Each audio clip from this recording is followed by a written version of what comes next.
stick with Colton Smith in the spot.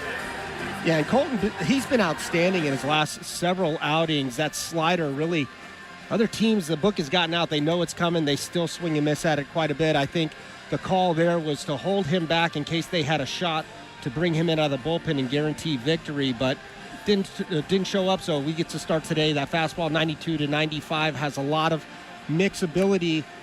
We'll mix that fastball in, really, the slider, his main pitch. And Coach Wes Johnson says he likes the matchup with Colton against the Sooners. And here's a look at the batting order for the Sooners. And Kyle Branch in Act 2 of the Branch Boys reunion game had a really nice night last night and having a really fine freshman season. Yeah, pretty good night. You mentioned just a freshman, played very mature baseball in yesterday's ball game. A couple of sharp singles. Really was on just about everything he saw throughout the game. And his brother Colby batting ninth for the Georgia Bulldogs and making his 44th consecutive start this season at shortstop. Had himself a base knock last night as the Bulldogs rallied to make it at least a competitive game by the end. Yeah, a couple of miscues let that game get out of hand that you look back on and you say, gosh, if we could have just taken care of the baseball a little bit better, we maybe could have come out on top. Here's Trey Gamble to lead things off for the Sooners. And the first pitch from Smith is a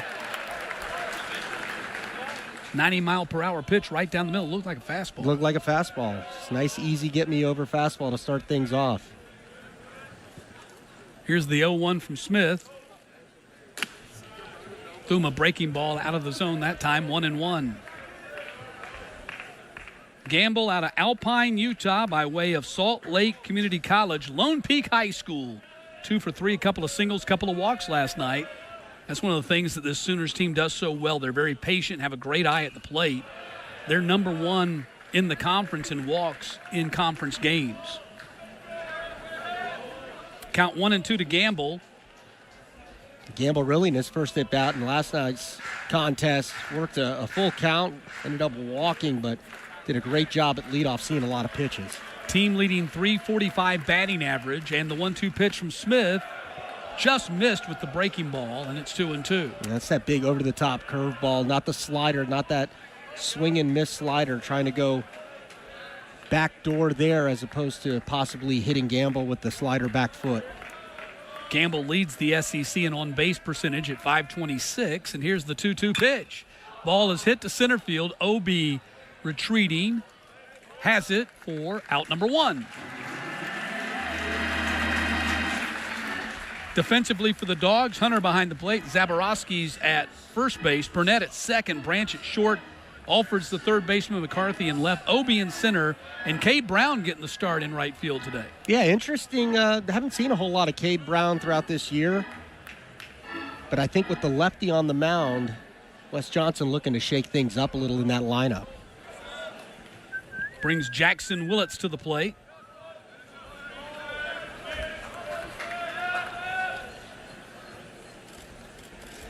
First pitch from Colton to Jackson is a ball 1. Willits out of Fort Cobb, Oklahoma. Fort Cobb Braxton High School, his dad, associate head coach, went 0 for 4 with a walk last night. 325, 9 homers, 39 RBI on the season. 1-0 pitch to Willits. His ball 2, 2-0. His dad, Reggie Willits, associate head coach on Skip Johnson's staff. And got a little brother, Eli, coming through the pipe. He's already signed with the Sooners, but likely going to be a first-round draft pick. Don't know that they'll ever get him in Norman, at least to play ball. 2 balls and a strike.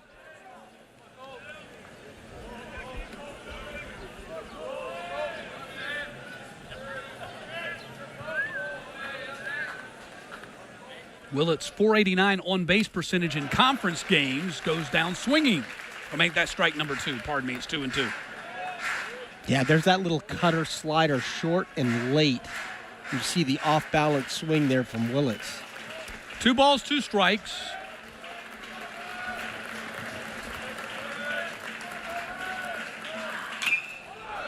Breaking ball is fouled out of play. Count remains 2-2 to Willits, number 7 in the SEC with 48 runs scored.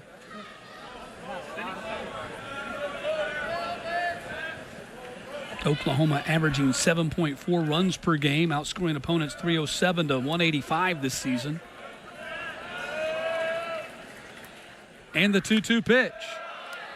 Ball 3. Not where you want that pitch, but awfully close there with 2 strikes. Figuring out that strike zone of C.J. Burdett back behind the plate, not given the high strike here early on.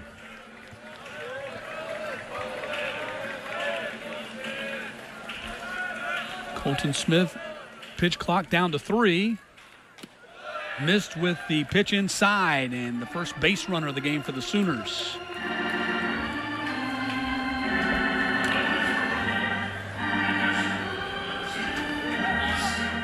So Willits aboard with 1 down.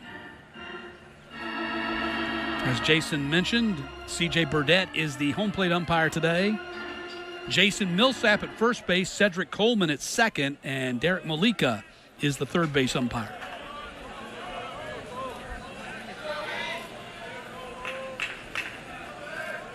Here's Easton Carmichael.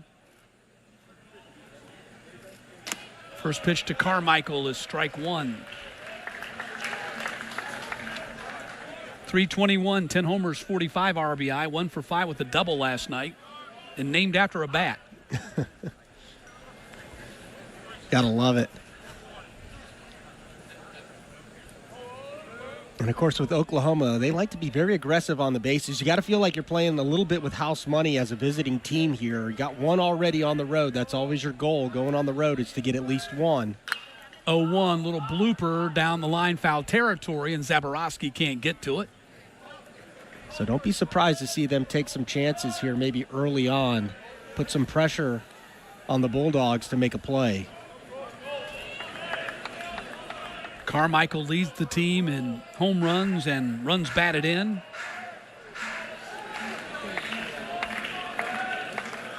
All-conference catcher a year ago in the Big 12.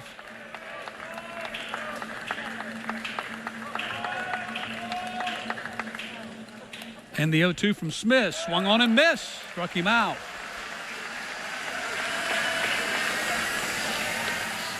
Yeah, better execution here on the slider. Gets it down in the zone. Almost backed up on him a little bit, but you see that vertical drop. And that's what the hitters have a tough time picking up and adjusting to. Jason Colton's been on this on-again, off-again kind of roller coaster as far as his starts. He's been good, and then he's been great. Good, and then great. And the greats coincide with him being at home. Yes. And so he's due for a great one today. Yeah, and honestly, in his last start there at Vanderbilt, just made a few mistakes. Just 1 or 2 mistakes that, credit Vandy, were able to take advantage of. So not his best start per se, but really not a bad one. Like you mentioned, good versus great. 0-1 to Christensen. Hot shot to Branch. He will step on second, and the inning's over. Sooners strand a runner in the first. Oklahoma scoreless. Georgia coming to bat. 6'1", 204 junior left-hander Cade Crossland getting the ball for the Sooners today. He's out of Rockwell, Texas High School and Weatherford Junior College, and his head coach Skip Johnson, who's also a pitching coach, calls him a pitchability guy. Yeah, big stout frame, got a good fastball there, 92, 95. Really, best secondary pitch is going to be that changeup, and he's put in place a slider. I think he featured it against Vanderbilt first, but started the season injured, battled his way back, got some time out of the bullpen to kind of build up that stamina. Has become a mainstay. I think was the original role that he was looking to play in this pitching staff, but has become a mainstay on the weekends here. Needs to be aggressive early. I think you'll be able to tell very early on where that fastball velocity kind of lays, what type of aggression he's going to be showing, but can tend to get a little bit tentative and feel for his pitches. But if he stays aggressive, should have a good day. Matches pretty well with the Georgia lineup, other than he gives up the long ball, while the Georgia lineup tends to hit the long ball. And here's a look at the Georgia batting order. Heavy right-handed order with Cade Brown getting just his third career start today and his first in SEC play. So head coach Wes Johnson, no doubt, looking at the analytics here and feeling like Cade Brown with the right-handed bat, a good matchup against the left-handed pitcher. It's been one of those themes that we've talked about, the lineup struggling with some left-handed pitching, but in last night's contest actually did most of their damage against the one lefty they were able to face, so maybe they've turned the corner on that. We'll see here today. And here's Nolan McCarthy to lead things off.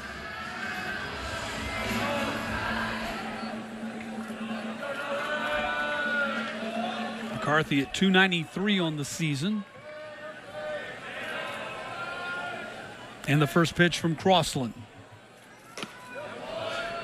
Misses the 94-mile-per-hour fastball. It's 0-1.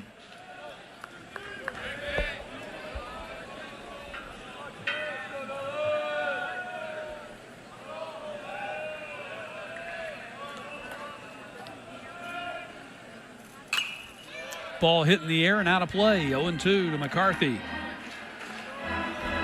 It's interesting to see McCarthy's style change as the year's gone on. Early on in the season, took a lot of pitches, especially that first pitch, and has gotten more aggressive as the season has gone on. Had a couple of singles last night and an RBI at .293 on the season, 8 homers, which matches his season total from a year ago in his final year at Kentucky. Has driven in 34 runs as well.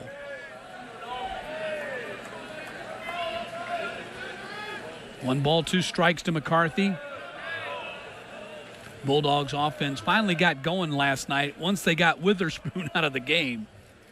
1-2 pitch. The ball is hit to center field, and Black comes in to make the play out. Walk comes in to make the play out number 1.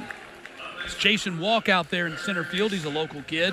Local as in he's from the state of Georgia. Played at Harrison High School in Cobb County.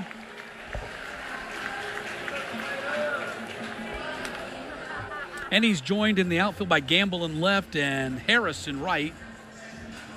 Carmichael again behind the plate. Christensen's at first base today with Taki sidelined with that leg injury.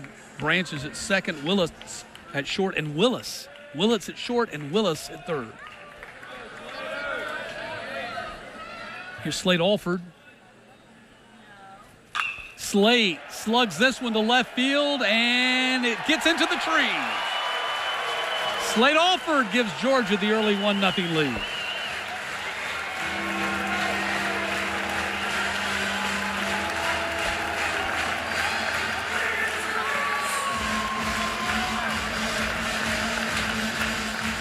Home run number 13 and RBI 45.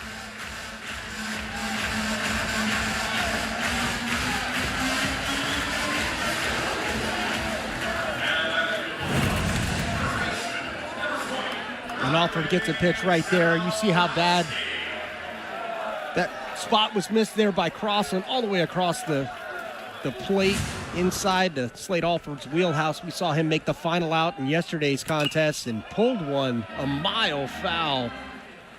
So mistake there from Crossland right in the wheelhouse of Alford. 8th home run that Crossland has surrendered this season. And that immediately extends Alford's on-base streak to 28 consecutive games, which is tops on the team. Zaborowski had a big bases-loaded, bases-clearing double last night when the Bulldogs were down 8-1 late. That made it 8-4 in the eventual 8-6 loss.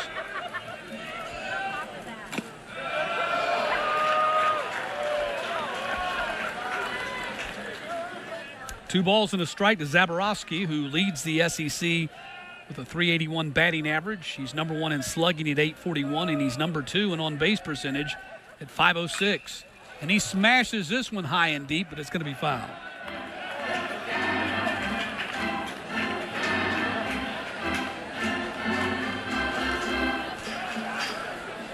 Two balls, 2 strikes to Zaborowski. 16 home runs, number 2 in the SEC behind his teammate Robbie Burnett. Called strike 3. Zaborowski caught looking. And a great pitch sequence there from Crossland. Goes inside with the fastball and gets Zaborowski's hips turning, then goes back away with it. See, just frozen, and that's been Zabo's lately. He's been taking a lot of fastballs for a called third strike on the outer half. Maybe he needs to change his eyes a little bit to more out over the plate. You know, you got a big guy like that, they're going to get pitched in. So maybe he's gotten into his head a little bit. It's Trey Phelps, who homered last night. Went 2 for 4 last night after he had been 2 for his previous 23 since coming back from his hamstring injury.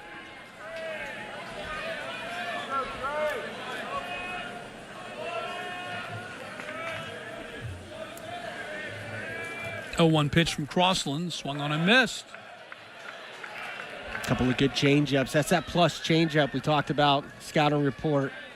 Kind of his go-to pitch right there. We'll see if he tries to speed him up to go back to it here. Phelps now up to 6 homers, 26 RBI. Also has 6 doubles, picked up double number 6 last night, and homer number 6 last night. 0-2 pitch, missed, and it's 1-2.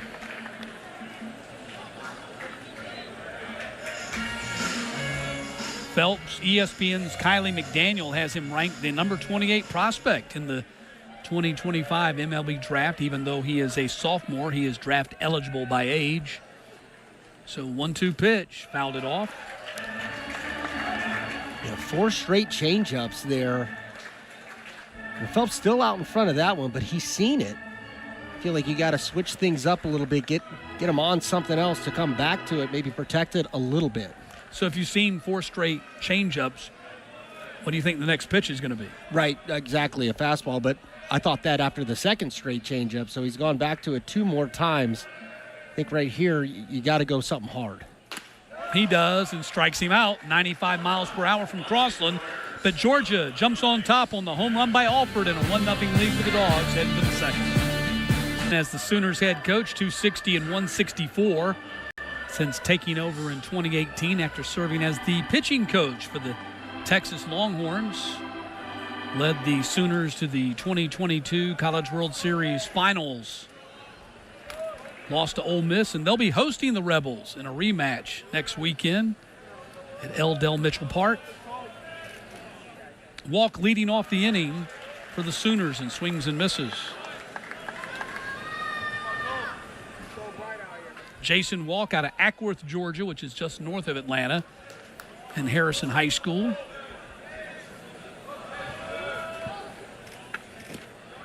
Plays center field for the Sooners. What's interesting about that is he was rated the number 2 shortstop and number 3 overall prospect in the state of Georgia coming out of high school.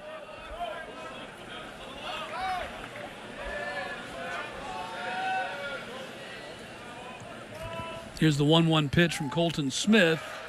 Swing and a miss. 1-2 to Walk. A big breaking ball there. I mentioned the short slider. Has thrown that big breaking ball a couple of times. It's about 7 miles an hour, 7 or 8 miles an hour off that slider. Here's the 1-2 pitch. Got him. Strikeout number 2 for Colton Smith. And a good sequence. Went with the big over-the-top breaking ball and then came back with that slider. And you could see similar break action, I guess, or path, but much different in speed and sharpness. Brings Kyle Branch to the plate. Of course, the younger brother of Bulldog shortstop Colby Branch. Matthew Comiskey playing some We Are Family. No doubt about it. The Branch family contributing to the Athens economy this weekend. They got 20 of them in town. They rented out a big Airbnb. Most everybody's staying at the big Airbnb, but a few of them got squeezed out and have to stay in hotel Couple rooms. of the black sheep of the family. Yeah. Didn't make the A-list. They weren't in the first cut, huh? That's right. That's awesome, though. What a great story. 2 brothers playing at this high level, you know, and both very competitively, both in the middle infield. You know, what a special time for the family. It's always humbling when you don't make that first cut, That's right? That's right. Hey, what's going on here? You got to kind of accept that you're not in the first cut on the family. That's tough. But anyway, they got 20 of them here in town. Of course, the parents are here, mom and dad, and younger brother Cooper, who doesn't play baseball. He's in middle school, plays football. 1 ball, 2 strikes to Kyle.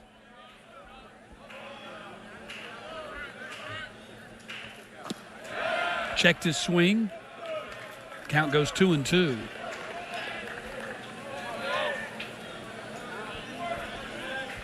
Kyle always wanted to be an Oklahoma Sooner growing up, and Colby says so did he. Yeah. But coming out of Lovejoy High School, really was not pursued by the Sooners. He instead signed with the Baylor Bears. 2-2 pitch, fouled out of play. And Colby said when he got in the portal after his freshman year at Baylor, he was then contacted by Oklahoma. But he said, I wanted to play in the SEC. And look how it turns out. Oklahoma's now in the SEC. At the time, of course, they weren't. No crystal ball, I guess. Yeah. Here's the 2-2 pitch. Popped him up on the right side of the infield. Zaborowski looks up into that sky and has it for out number 2.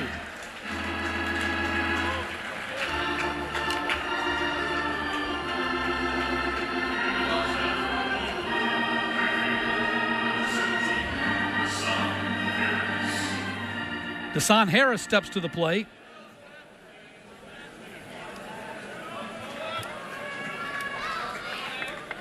Oh for 4 last night, sophomore out of Plano East High School in Texas. Bouncer to Branch. Nice easy hop. Hustles it there because Harris moves like lightning down that line. 3 up, 3 down go the Sooners in the top of the second. Trey Phelps had an opportunity to get right back in that count. Crossland had showed him he wanted to get him out with the changeup, was just throwing that fastball up there to change his eyes, probably going to come back to the changeup, but he couldn't lay off of it. And the Bulldogs are 4-9 in their last 13 games since starting the season, 29-2 and 8-1 in the SEC, and they are 2-8 in the SEC since then. Yeah, it's been a tough run. I mean, they've had some tough opponents and some tough conditions, but they've also had some self-inflicted wounds and a lot of swing and miss throughout that stretch. Devin Obie, 3 for 4, a double and a couple of runs scored last night. And swings and misses that one. It's 1-1 to Obie. Another good changeup there.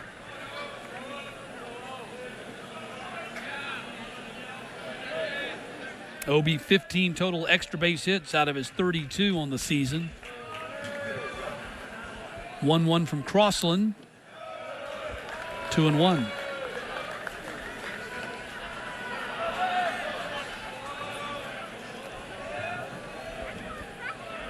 Crossland 9-2 with a 2.37 ERA and 100 strikeouts in 68 innings last year at Weatherford Junior College. 2-1.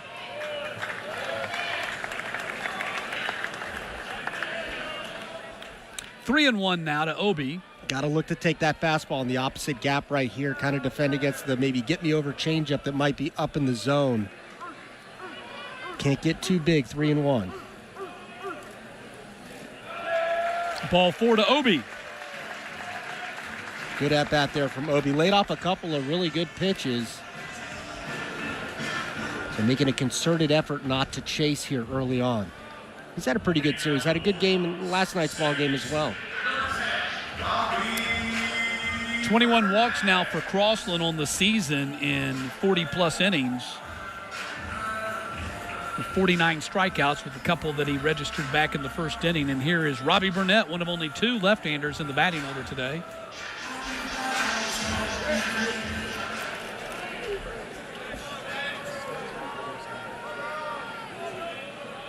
Robbie 0 for 4 with a couple of strikeouts last night after having a really good series against the Vanderbilt Commodores last weekend.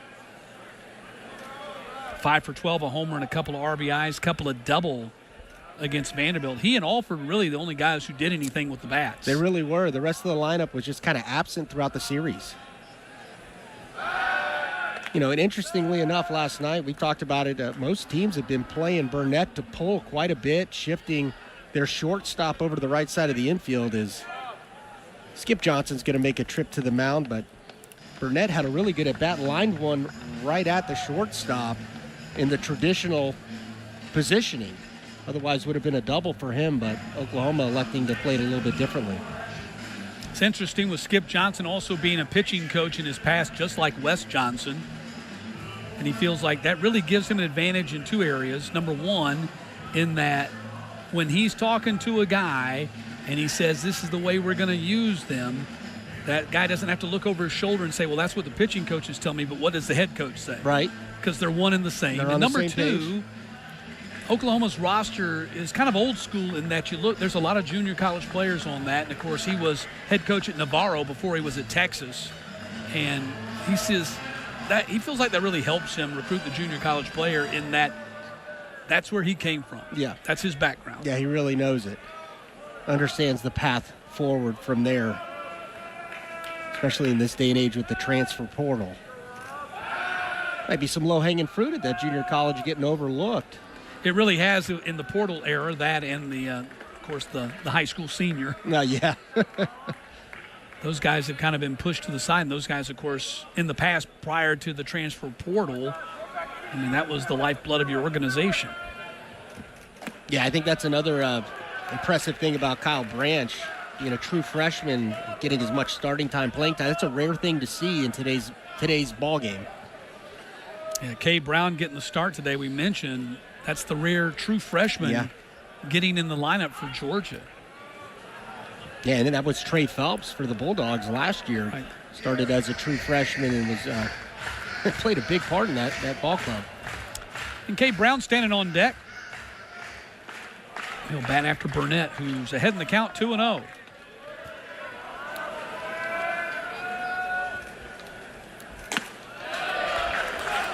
See, that's the take right there on that fastball at 2-0. Maybe during this bad stretch offensively, they've been chasing after that and being a little too aggressive on those 2-0. There, he takes it. Now he's 3-0. He gets 2 more shots at it. 3 balls, no strikes to Burnett with Obi down at first. Ball 4, 2 aboard here for Georgia to start the second inning. And I think that's a huge at-bat there for Burnett, the way he was able to lay off of those borderline high fastballs. The second one easier to lay off than the first because he laid off the first one. So let me ask you, Wes Johnson told us before the game they got to get back to what they were doing right. So how do you as a ball player fall from good habits into bad? Sometimes you press, right? I think that's what's going on a little bit. They got off to such a hot start offensively. Then they came back down to earth, and then you start questioning yourself.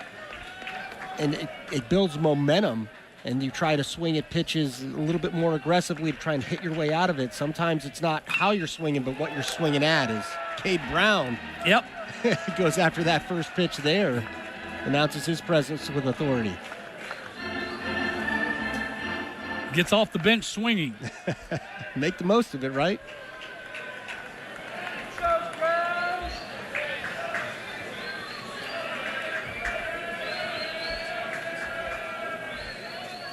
Oh, 1 pitch to Brown called strike, and it's 0-2 now to Cade Brown. Out of Parkview High School in Lilburn, Georgia, right down the road in Gwinnett County. About 45 minutes away. Of course, Parkview, Major League Baseball and college baseball pipeline. Matt Olson of the Atlanta Braves out of Parkview, and Jeff Francoeur, of course, also came out of that. Clint Salmons, a star catcher here for the Georgia Bulldogs, who basically got as high as AAA. Yeah, he made it to the big leagues. He did. For a cup of coffee back and forth. There was Zach Cohn. Zach Cohn. First round draft pick. All of those guys out of Parkview High School. Yeah, powerhouse for baseball here in the state of Georgia. Cade trying to follow in their footsteps. Oh, Jeff Keppinger, too, right? That's right. That's Don't right. forget about that guy. Of course. One of the greatest in Georgia history. Ball is popped up into shallow center field. Walt comes charging in and makes a sliding catch for out number 1.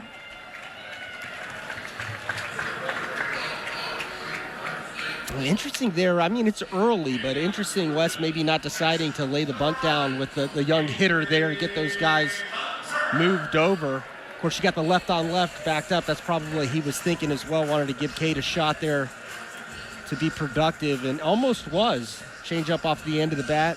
Great play there by the center fielder, Wall, coming in. Covered a lot of ground to get there. Henry Hunter, the second of the 2 left-handers in the batting order for the Bulldogs.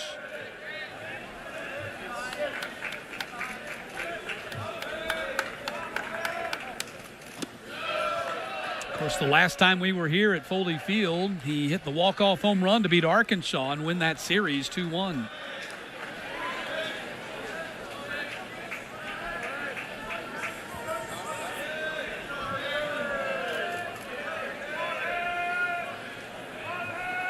1-0 pitch to Hunter.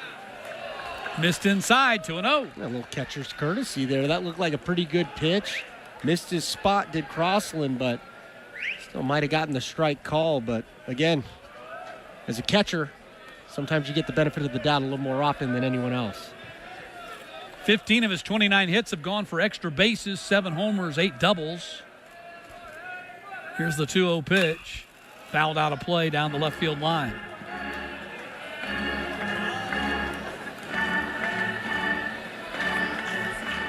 The one thing that we have not talked about a lot with Henry Hunter is something that Wes Johnson points out, that Brock Bennett, a catcher in his college playing days, has done a lot of work with Henry. Henry only 3 pass balls this season. Georgia as a team only 5 pass balls. Here's the 2-1 pitch. Hit him on the shoulder. Bases are loaded. I don't know if that just slipped out of Crossland's hand or what. It looked like a breaking ball of some sort, just never even attempted to start back into the strike zone. Looked similar to that breaking ball he threw 1-0. He just got away from him here, 78. Yeah, just a breaking ball hung arm side. And big mistake there, left on left. You got Colby Branch up now, and I know he's hitting in the 9-hole, but easily the best 9-hole hitter in the country. Led off in yesterday's contest, so not your typical 9-hole guy, and has a knack for the dramatic, especially with the bases loaded. He's Mr. Grand Slam, let's face it. That's it. Has 7 career Grand Slams. 5 here at the University of Georgia. He had 2 at Baylor. He's come up big in this situation so many times. Most recently did it against Presbyterian a couple of weeks ago. And maybe most famously did it against Alabama last year. Yeah, staying aggressive right there. Probably not the best pitch to go after. A good changeup from Crossland. Looked like a pretty fat strike and then kind of disappeared. Here's the 0-1 pitch to Branch. Ball 1-1.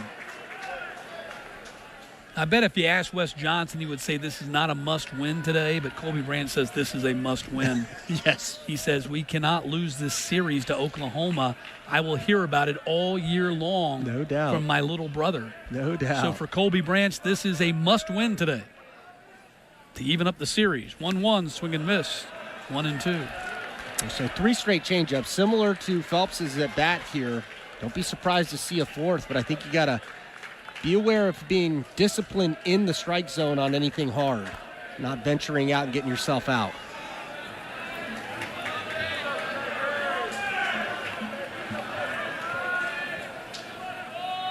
One-two from Crossland, popped it up over our heads. Colby able to get a piece of that fastball, but again, I think it was out of the zone. He's 7 for 15 in his career against Oklahoma.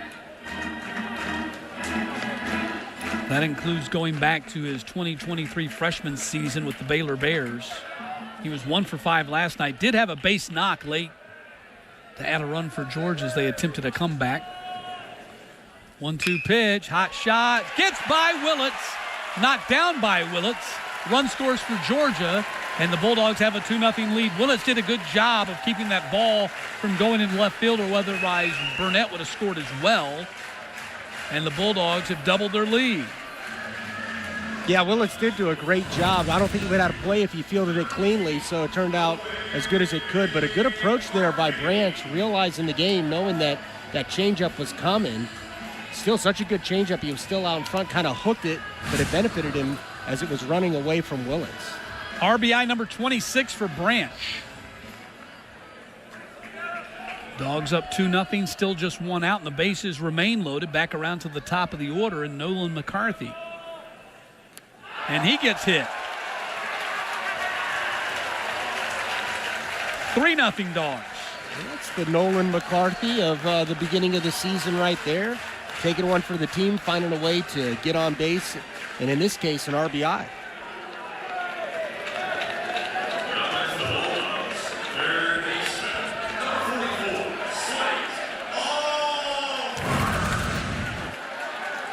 So trying to go in right there, and he just yanks it. I think Carmichael may be pleading his case there. I don't know if he was trying to say McCarthy leaned into it. McCarthy was in the batter's box. Yeah, there was nowhere to go. And the pitch was in the batter's box. Carmichael upset about something, but. And here's Alford, who homered his first time up and bats with the bases loaded here in the second. Hot shot, going to get down in the gap and roll. Hunter scores. Here comes Branch, he scores. Here comes McCarthy, throw to the plate, way off line, goes to the backstop. Alford cannot advance. A 3-run double for Slade Alford. Georgia has a 5-0 lead, and Alford has driven in 4 of the runs. And that's nice to see as a Georgia fan, getting some runs to cross the plate without the benefit of a home run here. Just an old school double in the gap on a elevated pitch. Fastball up in the zone, not trying to do too much with Slade Alford. He really has been a bright spot in this lineup as the offense has struggled. Gets rewarded for it there with a big 3-run double. So a 6-0 lead for Georgia. As Alford has driven in 4 of Georgia's 6 runs, and here's Zaborowski. Yeah, Zaborowski and Burnett grabbed the headlines early in the season, but I think by the time the season's done, Slade Alford might end up being the number 1 hitter production-wise on this team. He's one of those guys, he just hits. He's almost such a good hitter when it comes to hitting balls out of the zone. He gets himself into trouble, but if he can stay disciplined in the zone, he's just one of those guys who wakes up and hits. And he looks like so much of a better player, more effective player. Dropped 24 pounds from a year ago. He's at 239 at the end of last season. He's at 215 this season. Lean, mean fight machine. Yep, absolutely. Zaborowski crushes this one to left field, but Walk's going to run it down. Alford will not advance, and now there's 2 down. Good. I think if you're Zaborowski right there, you got to be pleased with that. Squares the ball up, 108 off the bat. Didn't quite get the elevation on it that you want, but with how much swing and miss we've seen from the Bulldogs over the last couple of weeks underneath the ball, I think that's something to build off of for Zaborowski. Getting a lot of praise in the dugout for that as well. So Phelps bats for the second time. He's the 9th man to bat here in the second.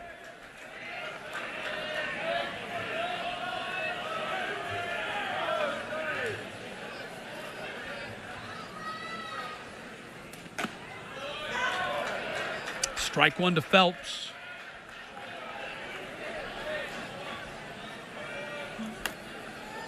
Until Alford bested him here today. He had the 27-game on-base streak that ended when he came back from that hamstring injury. That had been the best on the team this year. Alford now at 28 with his home run and double already today. Did have an 11-game hit streak earlier in the season as well. And was named to the Golden Spikes Award preseason watch list.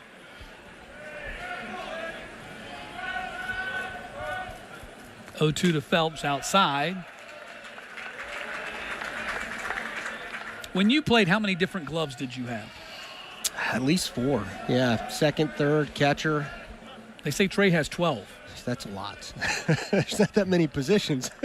Depending upon what position he wants to play. And I guess with some of the positions, you got multiple gloves, so it just depends upon your mood, yeah, right? That's true. That's true. Yeah. So the 1-2 to Phelps fouled off the end of the bat. Yeah, I will say that when I played first at the next level in the minor leagues, I did have 2 different first base gloves because, I don't know, just sometimes the big one, just had a feeling for it, depending on the field. Sometimes I like the smaller one being a third baseman. It was easier to get the ball out of it. Trey's got 12. That's a lot. Or so they say. I've never counted them all. Here's the 1-2. In on the hands, grounds it to the shortstop. Willits will throw and get him. But the Bulldogs put 5 on the board in the second. Take a 6-0 lead to the third. You don't want to get into cruise control. I think you got to approach it just like it is a 1-0 or 0-0 ball game. He's really pitched well. I haven't seen him have a start like this where he's mixed the fastball in. He's got that slider going. Saw him throw a couple of very effective changeups. So really kind of using all 5 of those in the right spots. That's a changeup right there. similar miles per hour to that breaking ball, just goes a different direction. Obviously moves arm side as opposed to away from arm side, so really mixing things in. Freshman DH Drew Dickerson, the SEC co-freshman of the week. 0-1, missed it. 0-2. Yeah, you see the contrast in those two pitches. Changeup breaking in, slider breaking away, and obviously gets the big swing and miss, tunneling those two pitches. Actually opened the game with a fastball. Comes back with another breaking ball, which is really kind of his specialty, that slider. And he's really on. He's getting that slider for a strike. And he sends Dickerson back to the bench on 3 pitches. Yeah, I think a couple of starts ago, his start against Arkansas, that's right, went back and looked at the pitch selection. He only threw 9 fastballs all game. Great, very effective start, but they couldn't really find the slider, so he just stuck with it. Here, kind of mixing a little bit of everything in there and really has command of all of them. That's why it was surprising that he opened with the fastball, because in his previous start here against Arkansas, which was probably his best start of the season, he was primarily, overwhelmingly breaking ball. Yeah, and it was probably just one of those days as he was getting ready for the ball game, just felt like he had the best feel for that slider. Saw him throw it a couple of times 2-0 just to get a get me over strike in there. Dawson Willis, out of junior college powerhouse LSU Eunice, native of Ruston, Louisiana. Played high school ball there at Ruston High School.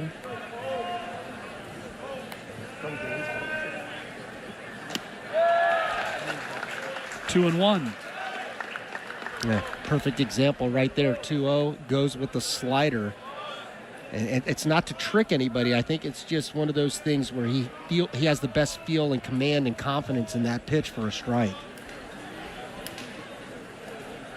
2-1 pitch, missed. 3-1. To illustrate my point from earlier, out of their typical regular starting lineup, 4 of their players are junior college transfers. Yeah, that's right.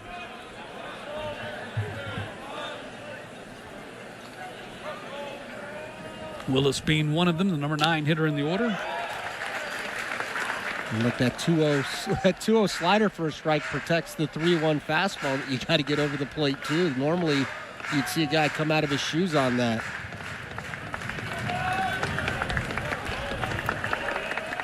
3-2 pitch. Foul ball down the left field line. So this is the 3rd consecutive weekend the Bulldogs have gone with this rotation since moving Dylan Goldstein out of the starting spot in game 1, then going Curley game 1, Colton Smith game 2, and Leighton Finley in game 3. Of course, that's going to end up being the starting rotation for this weekend as well, even though they were TBA at the start of the series. Called strike 3. And I think it's really working for him, that 3-man rotation. Colton Smith, again, has been having great starts. You see the slider here for the strike. Curley's been fantastic. Leighton Finley has really gotten better as the season has gone, too. I think the big TBA question mark was, are we going to need Colton Smith out of the bullpen? And I got to be honest, Bird has been really good out of that bullpen, maybe able to take on that role. And some inconsistencies in the other guys, Radke's, Laughlin, Quinn, who came in yesterday, and you saw Taki hit that big home run off of him. Didn't pitch poorly, had some bad defense behind him, but I think there's a couple of candidates in that bullpen that may be able to take that on so that Smith can be a mainstay here in the starting role. 2-0 now to Gamble. Smith has struck out 4 his first time through the Oklahoma order. We mentioned the Arkansas game, his last start here, his best start of the season. Then prior to that, he had a really strong relief appearance, kind of a piggyback performance against Auburn. The Auburn game, Arkansas game, those have been his 2 best performances of the season in my mind. Yeah, wasn't bad against Vandy. Didn't get a lot of help from the offense. But yeah, I would agree with you. Here's the 2-1. Strike to Gamble, 2-2.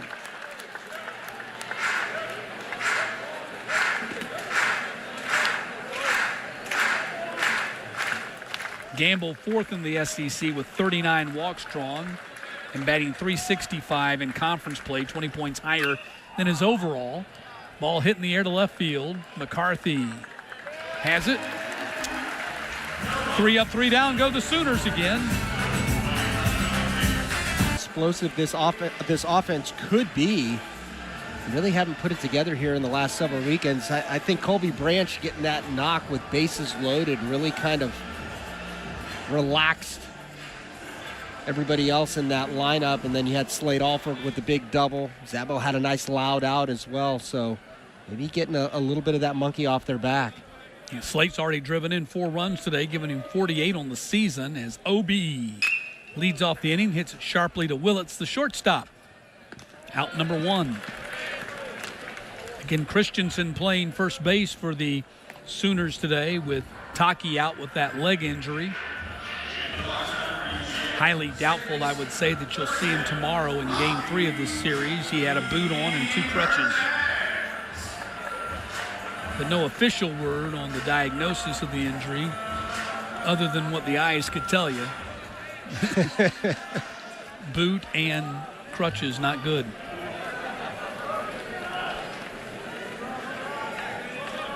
Robbie Burnett, he walked his first time up. One of those 2 walks in that 5-run second inning.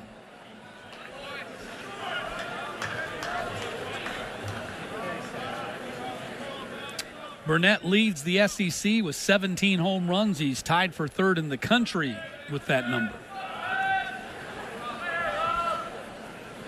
0-1 pitch, breaking ball missed inside. 1-1.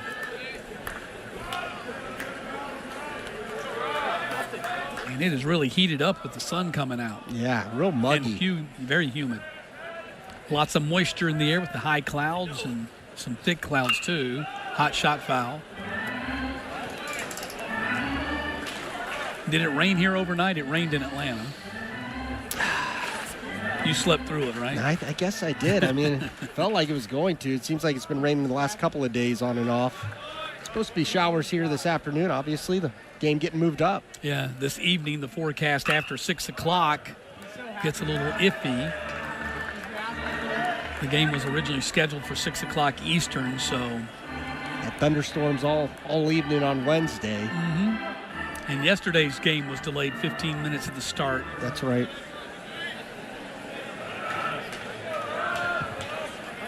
Here's the 1-2 from Crossland. Hit foul again by Burnett.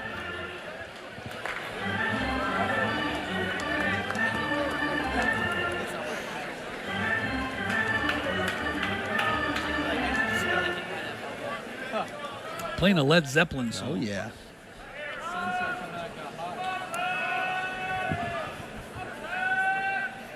One-two pitch. Out of the zone. Fastball 2-2. Interesting, I was watching the Braves game. Of course, Matthew Kaminsky, for our viewers in Oklahoma who do not know, Matthew Kaminsky is playing the organ here for a select number of Georgia home games, and he plays the organ at Truist Park for Atlanta Braves games. I heard Braden Gaudin and C.J. Nikowski on the Braves broadcast. They were doing the same thing we were doing. They're trying to figure out the tune. Oh, I mean, it's a fantastic addition to the experience of a ball game. So Matthew Kaminsky is famous for matching a song to work with the player's name. Yeah, and it takes a little bit of thought process. It's not always obvious. So that song that he was playing there with Burnett is called The Ocean, written by Led Zeppelin long ago. So I don't know the connection. Yeah. Could have been a time filler. There he is, Matthew Kaminsky. He's the real all-star here today. That's it. He's a major leaguer, a bona fide major leaguer. 2 down in the inning as Burnett goes down swinging, brings Cade Brown to the plate for the second time. Robbed by walk in center field his first time up.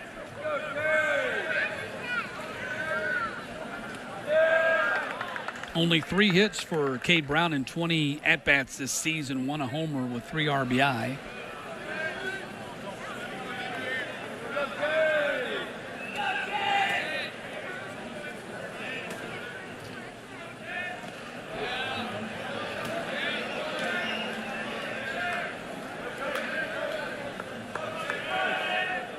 Two down here in the third, 1 ball, 1 strike.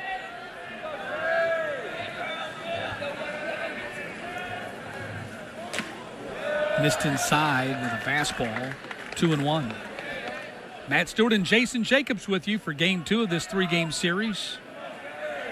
Keith Moreland and Lance Cormier will be back with you tomorrow at noon on SEC Network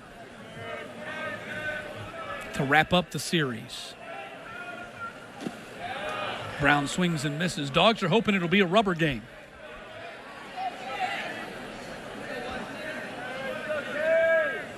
And they're way out in front right here, 6-0 as they bat in the bottom of the third.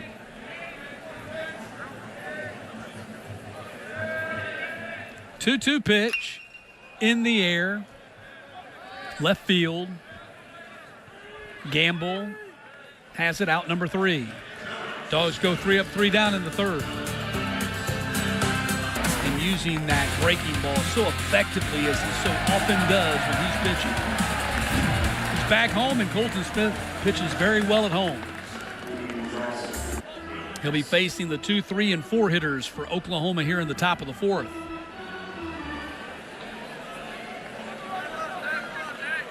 What was interesting about last night's ball game, Oklahoma clubbed 2 home runs. Dayton Taki hit those 2 home runs. They're not a big home run hitting team. That was just 51 and 52 on the season for them. Georgia's got double the amount of home runs that the Sooners have. But it was last night that the Sooners used the long ball, in part to jump out to a big lead, and head coach Skip Johnson said, look, baseball, college baseball in particular, but I think all baseball is a game of momentum. Yeah, absolutely. Oklahoma had the momentum early primarily because of Witherspoon on the mound and Taki at the plate. And both were fantastic. Taki, what a night he had, really whipping that greatly missed in today's ball game. Mentioned the injury late, but 4 for 4, a couple of big-time home runs. And Witherspoon was just fantastic. Oh, yeah. Lived up to the billing. That ball is hit to left field. McCarthy twists and turns and has it for out number 1. Willits retired on the fly ball to left. Thing about Witherspoon is he had not pitched that well on the road. In fact, he gave up 4 runs in 6 innings against Missouri in one of their run rule victories last week. The week before that, he had 7 scoreless 2-hit ball in 7 scoreless innings as well. I'll say it because that's the right way to say it against Vanderbilt the week prior. But, like Colton Smith and what we're seeing from Colton here today, a much better pitcher at home, at least record-wise statistically. Yeah, and last night he really just had feel for all of his pitches, really. Mixed in a couple of good changeups, obviously a fastball slider guy. I thought it was really impressive the way he navigated the lineup, got through the first part of the lineup with a lot of fastballs. Didn't really go for the swing and miss, was very efficient with his pitches, got a couple of ground ball double plays, which helped out quite a bit. And then when he dropped that big breaking curveball on Zaborowski to freeze him, I was just like, oh man, he is on today.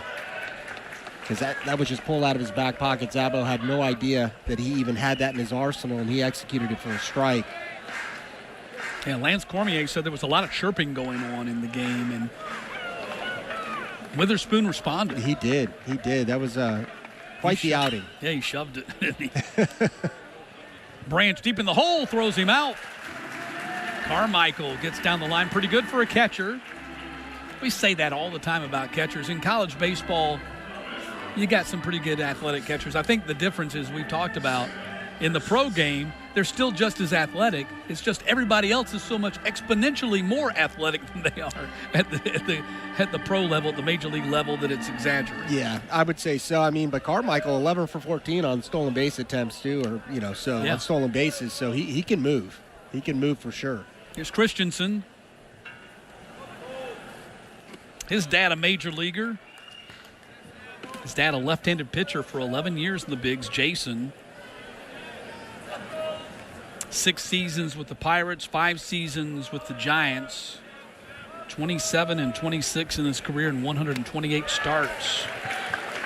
4.30 ERA. So Sam grew up around the game.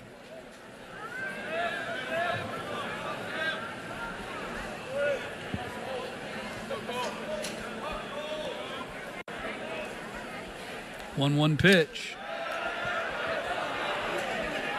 Missed inside, but Hunter gave a point to Colton, said that's the pitch.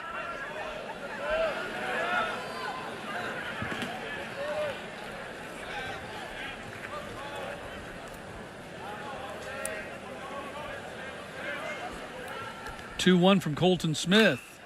Bounced foul. Count now 2-2. Christensen homered twice in the 3-game sweep of the Missouri Tigers. Looked like for a while that Missouri might get their first win last night. Alabama scored 5 on them late and beat them. Missouri now 0-19. It's a tough start. It's a tough start. That's tougher than tough. Insurmountable. Georgia will be at Missouri next weekend. 3-2 pitch. Did he go? He did. Strikeout number 5 for Colton Smith. Sooners still looking for their first hit. 6-0 Georgia. The last 13 games. And this is their last 9 games. And look at the RPIs of the teams they played. Arkansas, Georgia Tech, Vanderbilt, Clemson, Oklahoma, all of them in the top 30. Georgia currently with the number 2 RPI in the country. They dropped out of the 1 spot behind Texas. Oklahoma came into the series 29 in the RPI. And they're now up to 22 after last night's win. And we talk so much about it in this league. It's all about timing when you catch a team and to go through that tough stretch that the Dogs have gone through playing some of their worst baseball of the season as that ball's lifted in the left field. Looks like it'll be foul. You know, that's the timing aspect of it, so it's a bit amplified. Yeah. Sometimes you catch the right team when you're playing your worst ball. You maybe play 500 ball, but in this case, Georgia facing pretty much the most daunting part of their schedule at the worst time for them as a team.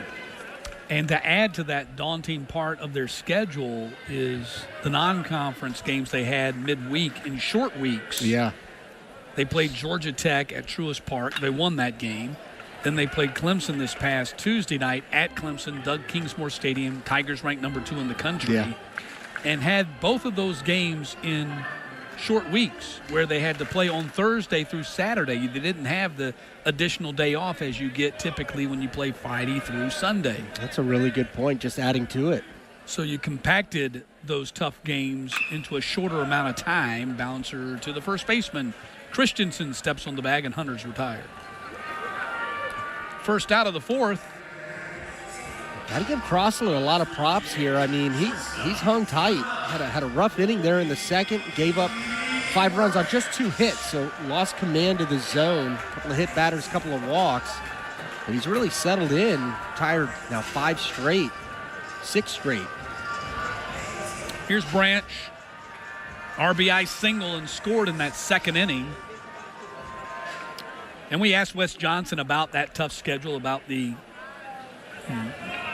heart of that graphic that we just showed you about how tough the schedule's been, and the RPI illustrates that. He says that I hope my players signed up to play baseball because every one of my ball players that we have on this team wants to be a Major League Baseball player one day. And, of course, most of them won't be, but they want to be. Absolutely. And if you want to be, you want to play pro baseball, and they all want to do that, you're going to play games like this and a schedule like this all the time. You're not going to get off days. No. There's no play to every run. day. Nowhere to run, nowhere to hide, especially when things are going bad. There are no off days. You got to sit there and grind it out and just embrace it and know that there's greener pastures, beyond, ahead. When you were playing pro ball, y'all got an off day every 3 weeks? Yeah. I mean, About it was 20 out of 21 days you played, right? pretty much, yeah. It was almost harder coming back from an off day because you got out of routine. Right. You're almost a little sluggish. You'd think you'd be fresh, but you're just like, all I did was lay around yesterday. It's hard to get going again. Now, how many cups of coffee can you drink to get restarted, right? More like pots. Yeah. Pots of coffee. Here's the 1-2 pitch. Yeah, so Wes Johnson, he comes from the pro background, of course. He was the pitching coach for the Minnesota Twins between his stints with the Arkansas Razorbacks and then the LSU Tigers. So he often draws upon that experience to try to illustrate lessons to his ball players.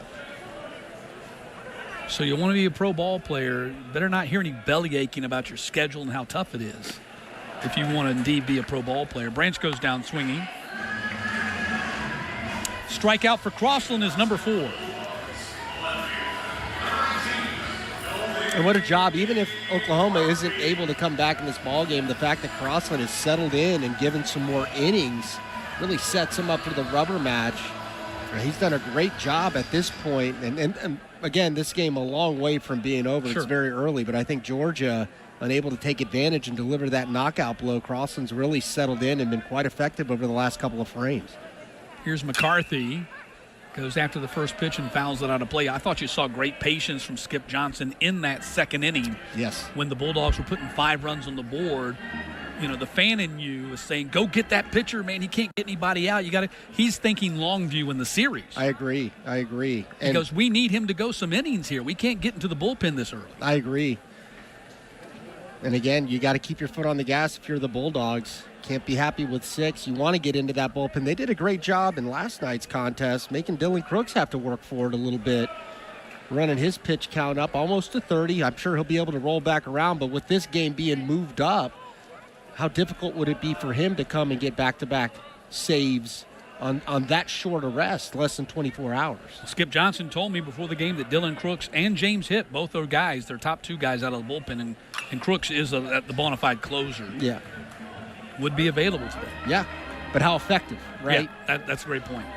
So, you know they're going to be available and be able to gut it out. You know, they're good ball players, but, again, the Dogs, that's some of that long-term thinking that you're talking about. They're able to, at least 5 guys got to see him, right? So that second set, that second look at him gives you a little bit of an advantage. Things going to have to change dramatically for Crooks to get into the picture here today. Absolutely. With the Dogs up 6-0 in the 4th. 2 balls, 2 strikes to McCarthy. Flew out the center in the first and hit by pitch with the bases loaded in the second.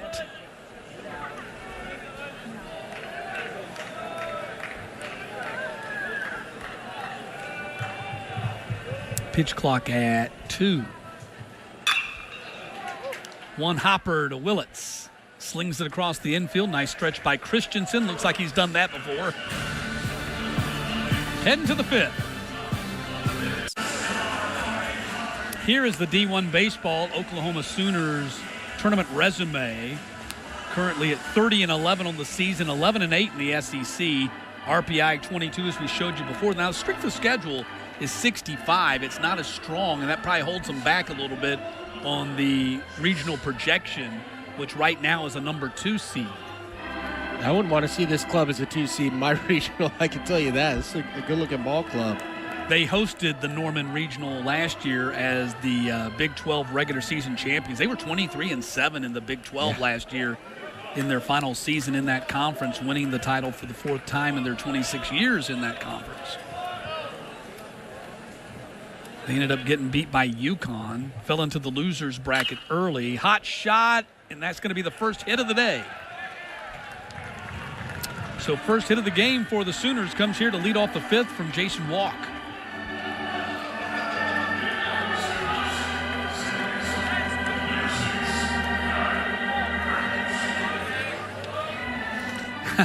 So Kyle Branch steps up to the plate, and Matthew Kaminsky plays that song, "He's Not Heavy, He's My Brother." Now, I don't know what the title is. I just know that line in the song. So very creative. Makes the game fun.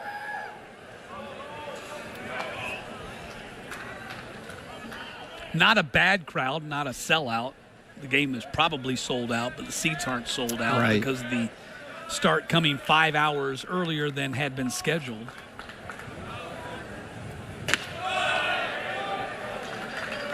The second time for Colton Smith having to pitch out of the stretch, too, just the second base runner. Willits, the first one, was the second batter of the game.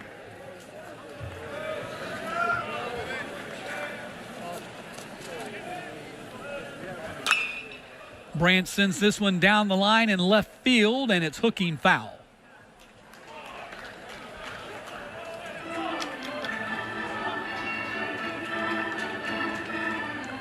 1 ball, 1 strike to Kyle Branch. He and Colby played together at Lovejoy High School for 2 seasons when Colby was a junior, Kyle a freshman, and then senior and sophomore. Colby was the shortstop and Kyle was the second baseman.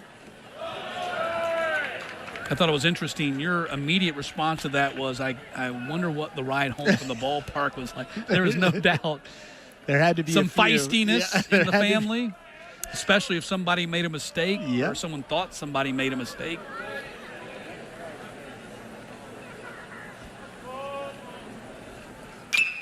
Two 2-1 bounce foul. I can hear the old, I would have turned that double play if you would have given me a good feed. You didn't lead me to the bag, man. Come on. You threw it behind me.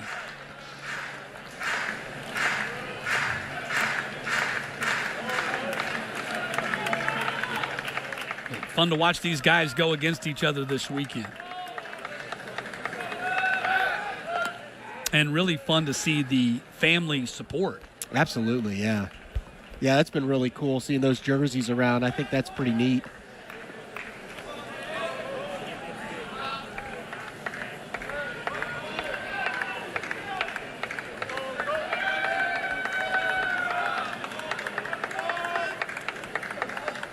Two, bouncer and a foul ball. Yeah, Colby feels like they really turned their younger brother Cooper, or youngest brother Cooper, have another in high school, and Cooper's in middle school. They feel like all the baseball that Kyle and Colby have played really turned Cooper off to baseball. I could see that. It takes He spent his whole life watching his brothers play baseball growing up. So he plays football. On a weekend spent all day at the ballpark, I'm sure.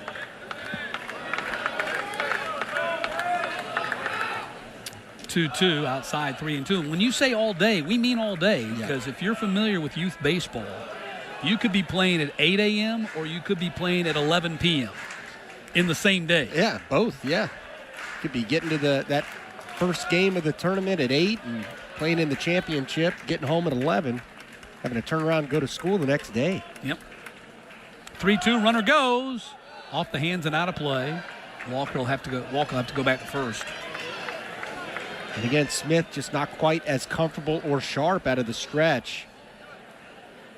What's the biggest challenge? I mean, you mentioned obviously some pitchers handle it with no problem at all. Well, I think it's controlling that running game, especially with a team like Oklahoma that likes to take off. You're going to be more conscious about how quick you're getting to the plate, and that could throw off your timing. Oklahoma, number 1 in the SEC, 96 stolen bases on the season. Walk goes again, and it hits Branch. Looked like he hit him on that elbow with the padding. So Back first of the and hand, second. maybe. You see, up in arm side, just a little bit late with that hand. So here you go, second time through the order, and now the Sooners are threatening to put some runs on the board here in the 5th.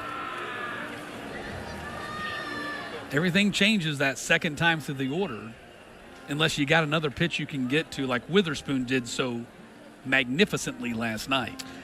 Yeah, agreed. That second time through, you get extra eyes on it. A little bit of fatigue sets in. Maybe you get a few mistakes here or there. DJ Radke warming up in the Bulldogs bullpen. They'd like to see him get going again. He has not been as sharp the last couple of outings as he had been early in the season when his ERA was below 1. Hassan Harris at the plate, rounded out to short his first time up.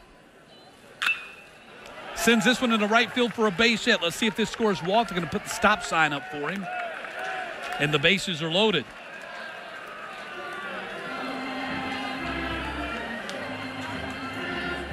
Yeah, here comes Wes.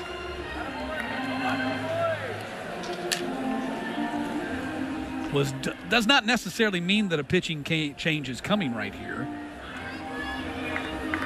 A tough situation to put a guy in and out of the bullpen. Bases loaded, nobody out.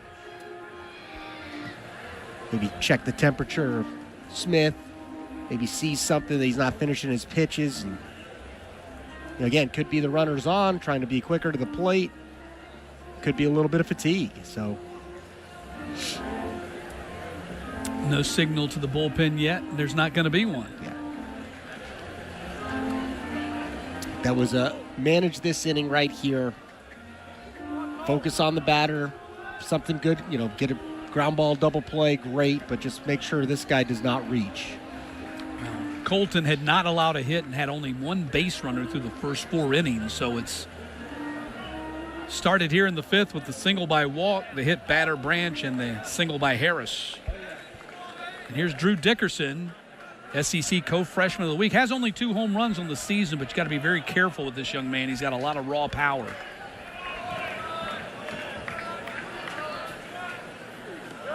Coach Skip Johnson talked about that this week when we spoke to him about Drew Dickerson. In fact, Skip says as much raw power as any freshman he's ever coached.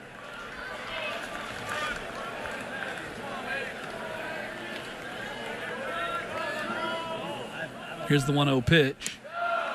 So I followed that up.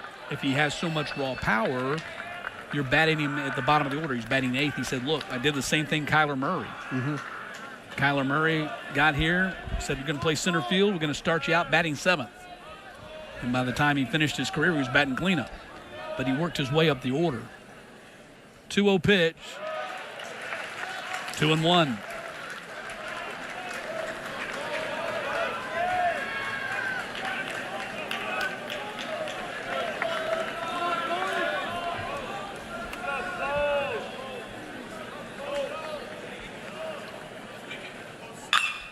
Round to the third baseman. Alford steps on third, throws across, and got him.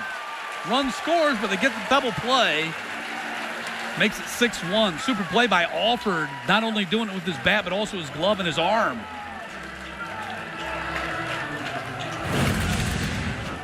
Yeah, great play here, getting around it as well, so he can get rid of it as quickly as possible and get Dickerson hustling down the line. And a good job by Zaborowski, not stretching too early so he can reach up and get that thing. Huge play right there after falling behind 2-0. Smith really in danger of having this explode into a big inning. Instead gets the 2-for-1 there. Gets by Alford down the third base line into left field. Willis scores Harris, and it's 6-2.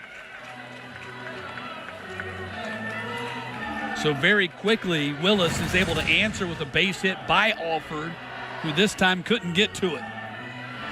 Again, you tip your cap there. Got it off the end of the bat, hit it where Alford wasn't able to make a play on it.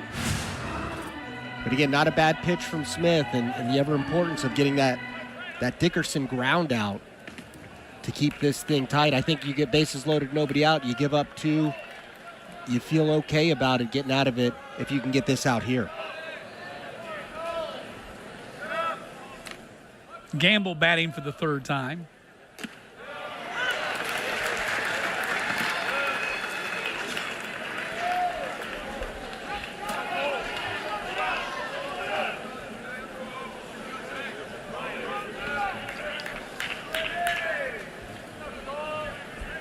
Oh, 1 pitch. 1-1 now to Gamble. Gamble has flown out twice, once to center, once to left.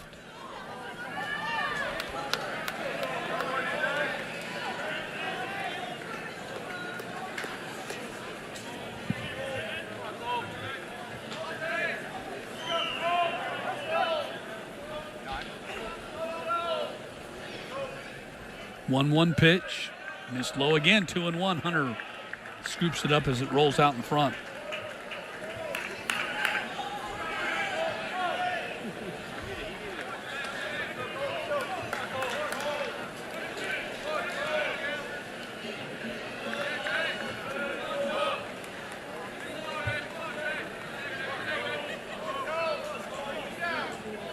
Two-one pitch, hit in the back.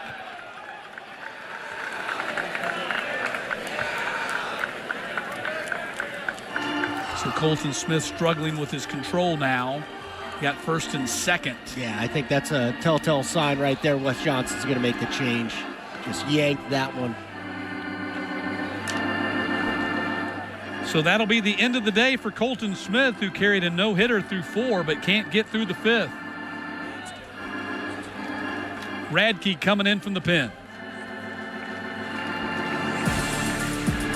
What happens when one of the most famous dunkers of all time goes to the greatest lobster fest of all time? I make Red Lobster famous. No, Blake. Dunking happens. Yeah, you're right. Create your own lobster lover's dream with 2 or 3 choices on one plate at Red Lobster. At Firestone Complete Auto Care, we hold our service to the highest standard. That's why we have thousands of expert ASE certified technicians nationally. We're here to change your oil, but also check on everything else on your vehicle, bumper to bumper. Call and book today. Let's go here for more citizens of the law. The pen comes in with runners at first and second and 2 runs in here in the top of the 5th. As I mentioned when he was warming up, got to get him back to where he was. He's allowed 2 runs in 4 of his last 5 appearances after allowing no runs, no earned runs that is, in 9 of his first 10 appearances. Yeah, been a little bit too, getting too much of the plate with that fastball migrating up in the zone, but got a good one. Fastball 91 to 93, slider and changeup to match with that. Generally comes out of the pen throwing a lot of strikes and struggled with command in some of those bad outings he's had. So, like you mentioned, looking to get back on the horse there and find the zone. So what was the story with Colton Smith? Why did it go away so quick? You know, I think a little bit of that division of mindset when the base runner got on, he started rushing things, and I think he lost his command and release point just a hair. And then at that point, pitched himself into a jam, almost got out of it, gives up the ball off the end of the bat. I think just well placed, not a bad pitch, past Alford. But that big yank at the end, I think it was just time. You don't want to let this thing snowball. You've built up a big six-run lead at the time, now a 4-run lead. You want to be able to maintain that, especially with the way Crossland's going in this game. Got to give him a lot of credit keeping Oklahoma in this thing. Could have really kind of packed his bags and given up and just said, I'm going to eat innings, but he's done a good job at coming back, retired 8 straight to this point, so it gives Oklahoma, makes Georgia have to make that decision to go to the bullpen and not let Colton Smith see the 5th inning through. Count is 0-1 to Willits. He's one swing of the bat here from making this a real game again. Base hit makes it 6-3. I'm not talking about a home run, just a base hit's going to make it 6-3 and make it a competitive game again. And Oklahoma has done that by putting 2 runs on the board here. But to your credit, you made that point when Walk led off the inning with the base hit. We'll see how he does pitching from the stretch. Yes. I think that was huge. It was only the second time in the game that he had pitched from the stretch, and he had trouble pitching from the stretch. No, it's a little bit different. You get up there, you start cruising, and then all of a sudden, wait a second, this feels a little bit different. A couple other guys get on, you get a walk, another single. Now you're in a storm. 2 balls and a strike to Willits. Socks this one foul down the right field line.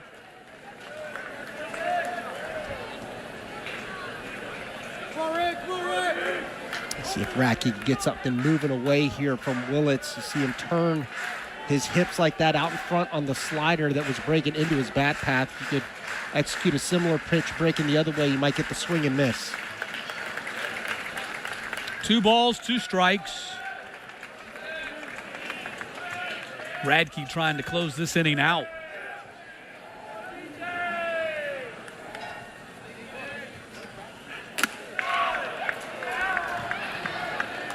Three balls and 2 strikes.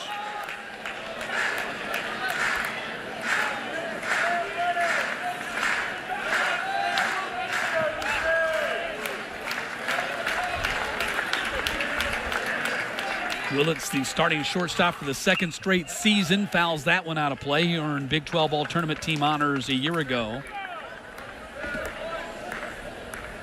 Of course, Sooners, on the strength of that regular season championship in the Big 12 last year, ended up hosting the Norman Regional and lost to UConn in the final.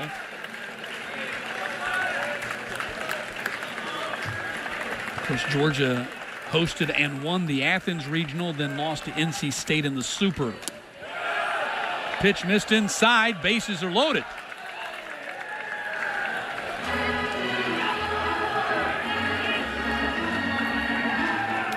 Second time in the inning, bases are loaded.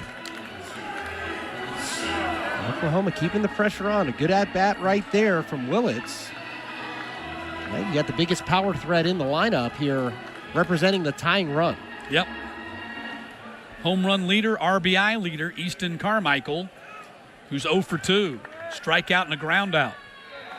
Willis at first, Gamble at second, Willis at third, goes after the first pitch and skies it to center field.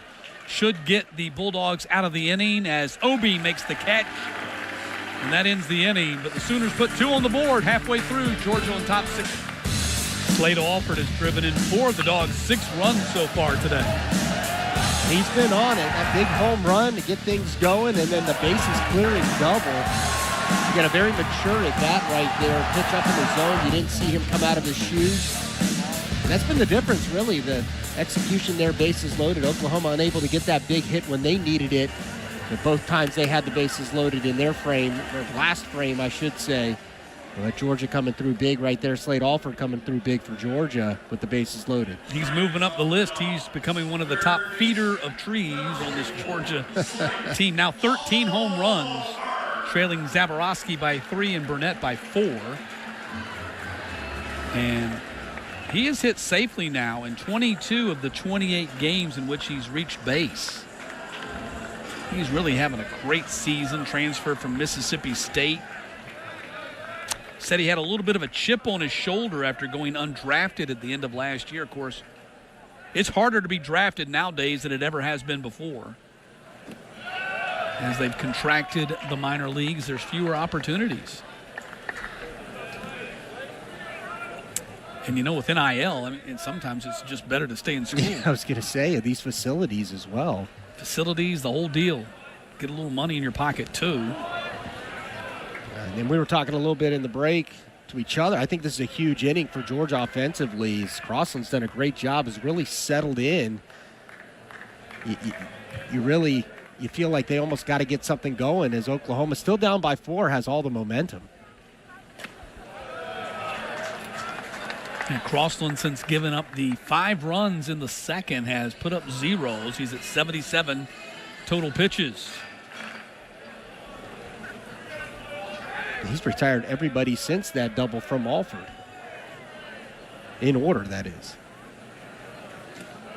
One of the things Skip Johnson told us before the game, Crossland is going to give you effort.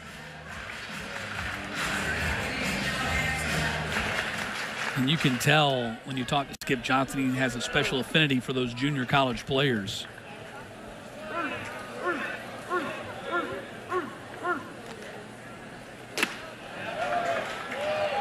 Alford draws the walk, flips the bat away. So a leadoff base runner, first runner, since you mentioned, since that double. Back in the second inning. Now, Zaborowski had allowed out following that double to center field. 108 off the bat, line drive. You see Walk playing just a few steps in front of the track, so everybody playing him deep. But again, a good pass at the ball. And you got to take that if you're Zaborowski, who's been struggling here as of late. This might be a pitching change here. Skip Johnson after the leadoff walk. I think Skip's thinking of that last at-bat from Zaborowski as well, knowing that they got that momentum. It might be time to get a fresh arm in there, a different look here.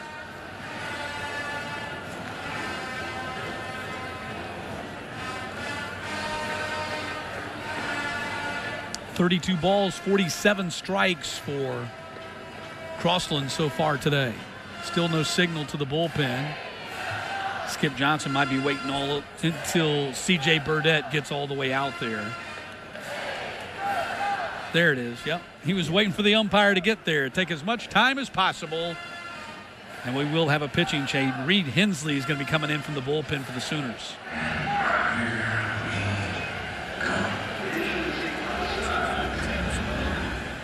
So Hensley in the game. We'll step aside here in the fifth. The right-hander Reed Hensley, sophomore out of Lufkin, Texas, and Tyler Junior College comes on, making his 17th appearance. It's his 16th out of the pen, and he's got 5 scoreless appearances in SEC play. Over the top arm slot. Good fastball in the low 90s. Got a little cutter changeup and an over-the-top curveball to match with that. Opposing hitters just hitting 193 against Hensley. Again, a different look here for Zaborowski, who had a very loud out in his last at-bat. Big moment in the game. I feel like Oklahoma wants to keep that momentum in their dugout. They've had base runners that loaded the bases twice in their offensive frame earlier this inning, top of the fifth. So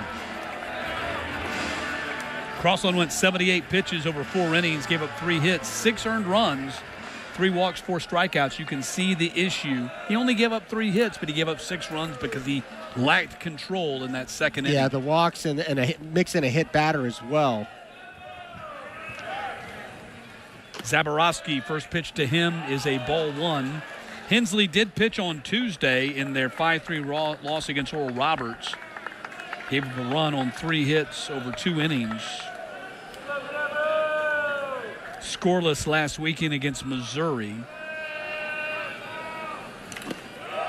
He's had 3 appearances during this last 9-game streak in which the Sooners have won 7 games. He looked down at the mound, which is all turf. It looked like he had good footing on the first 2 pitches he threw during warm-ups. Falls behind 2-0 here. Yeah, how big of an issue? We talk about the turf a lot in regards to fielding and also guys running and sliding the bases. But how about for the pitcher who likes to get in there and dig a hole, get his landing spot, and you don't have that? That's been something I've really wondered. I've never dealt with it as a player, never had a feedback from a pitcher because it's just not something that I ever saw, very new. 2-1 pitch, goes to the backstop. Alford advances to second. But again, Hensley, like I said, looked down a couple of times his first 2 warm-ups that also went to the backstop, and doesn't look like he feels very comfortable on it. Yeah, again, it's not something you think about or hear a lot of people talk about, but made me think of it when I saw Hensley doing exactly what you said. That's such a big part of a pitcher. What's that landing spot? And, you know, the pitcher before, what kind of hole have they dug? And, of course, that doesn't exist here in the world of turf baseball. Zaborowski draws the walk, first and second for Georgia.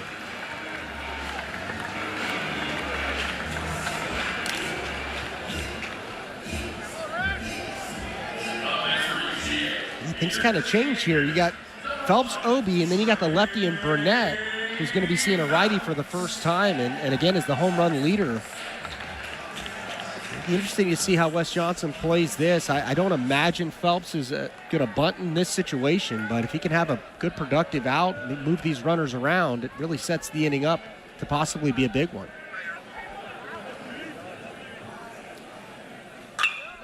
Breaking ball is smashed to left field, and it is gone. 3-run homer for Trey Phelps. Welcome back, young man. That's his second homer in as many games. 9-2 Georgia.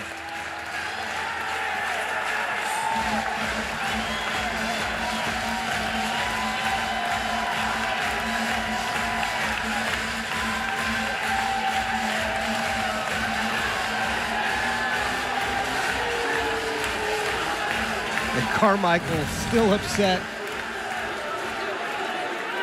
as Phelps goes ahead and admires his work there on the hanging cutter. You see him giving some words there, and I don't think Phelps really cared all that much. That ball was a bomb. Yeah, Carmichael had angry words for Phelps as he stood in the box and then kind of took a step towards him as Phelps was running down the first base line and yelled something else at him. And we saw that in yesterday's contest as well. Phelps hit a big home run and admired his work there. So, a little chippy. I like it. I like it. A little old school there. Yeah.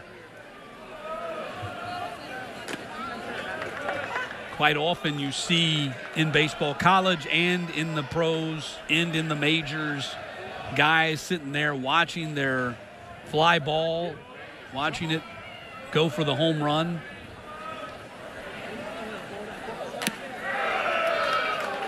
Or in the case of Jason Kelnick, watching it hit off the top of the wall and getting thrown out at second base to cause a firestorm in the Atlanta Braves clubhouse, or at least on Twitter with Ronald Acuna this week. But either way, you wonder where the passion has gone in baseball, where it's just become accepted for a ball player to do that. And you're reminded that it's not totally gone because Carmichael got after it, didn't he? Yeah, you got to like it on both ends. I like that, Phelps says, I'm going to do my thing, and you can bark all you want. Get me out. Makes for a fun competition. No doubt. Obi goes down swinging. First out of the inning. Hey, look, I'm all for players doing that, admiring their home run, but be ready for what comes next. Yeah. Because if you're going to be allowed to do that, then I'm going to be allowed to do what I want to do. And I don't like it, and I'm going to show you. So, and oftentimes the player hitting behind the player that is the guy that work feels it. Yeah, he's going back in the dugout going, can you run next time? Skip Johnson makes the call to the bullpen, so they're not going to let the right-hander face the left-hander Burnett.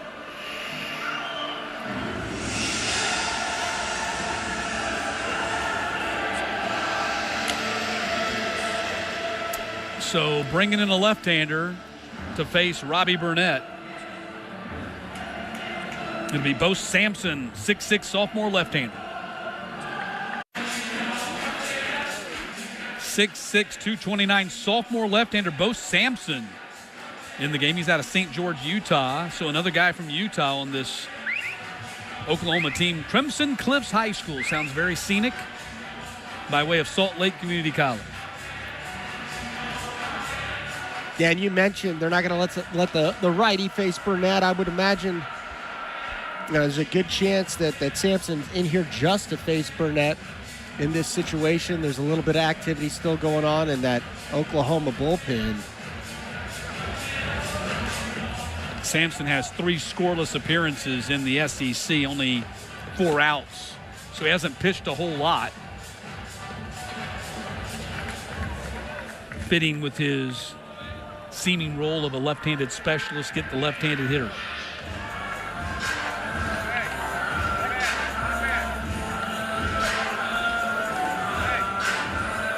So Burnett bats with the bases empty, closed the book on Crossland. He ends up giving up 7 runs on 3 hits in 4 innings of work, 78 pitches. And again, it was the walks and the hit batters that really hurt him today. Hensley gives up 2 runs on the home run. It was a 3-run homer, but 2 of the runs were his. And a 9-2 lead for Georgia here is 3 runs on the board for the Dogs in the 5th.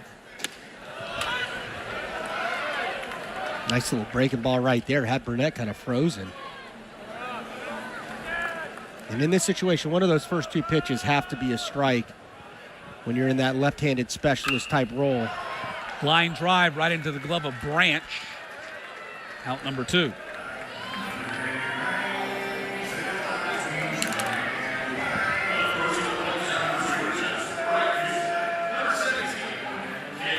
Cade Brown's probably really happy they went back to the left-hander because he was going to get pinch hit for it. That's right. In all likelihood, had they kept the right-hander in there. So he's standing over there in the dugout saying, please, bring in a left-hander. Yeah, they're going to leave him in here to face the freshman. He gets another shot at it. Doesn't have to defend against that great changeup that Crossland had.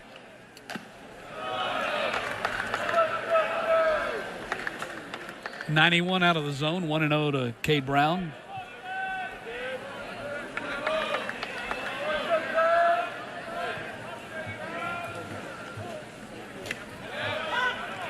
So the Bulldogs have homered twice today. That gives them 108 on the season. And they are 25-4 on the season when they hit at least 2 home runs in a game.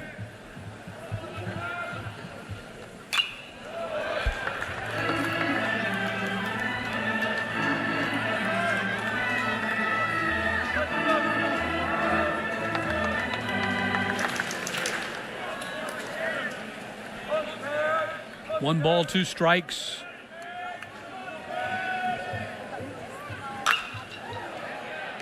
Right at Willits, and that'll end the inning. But the Dogs had 3 runs in the 5th, and they lead at 9-2, heading to the 6th. Round Rock, Texas, there's always a pratfall by one of the mascots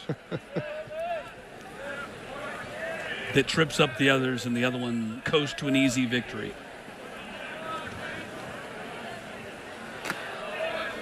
You'd almost think that there was a script, but you know that's not true because it's real. Yeah, absolutely. Everyone's trying. Here's Sam Christensen. Strike to Christensen, and it's 1-1. He's 0 for 2 today, making just his second start at first base because of the injury to Taki.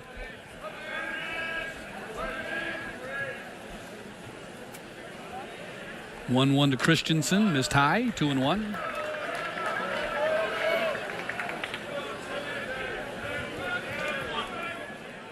Batted .307 with 32 stolen bases in 2023 at South Mountain Community College. Did not play last year because of injury. So his first season in uniform and playing for the Sooners. Out of Mesa, Arizona, and Mountain View High School.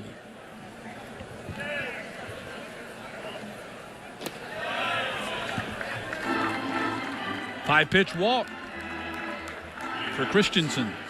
Yeah, got to be better about challenging the zone. Your team just answered a 2 spot by putting up a 3 spot, grabbing the momentum back from you. The last thing you want to do is give away a freebie. You got to make them earn it.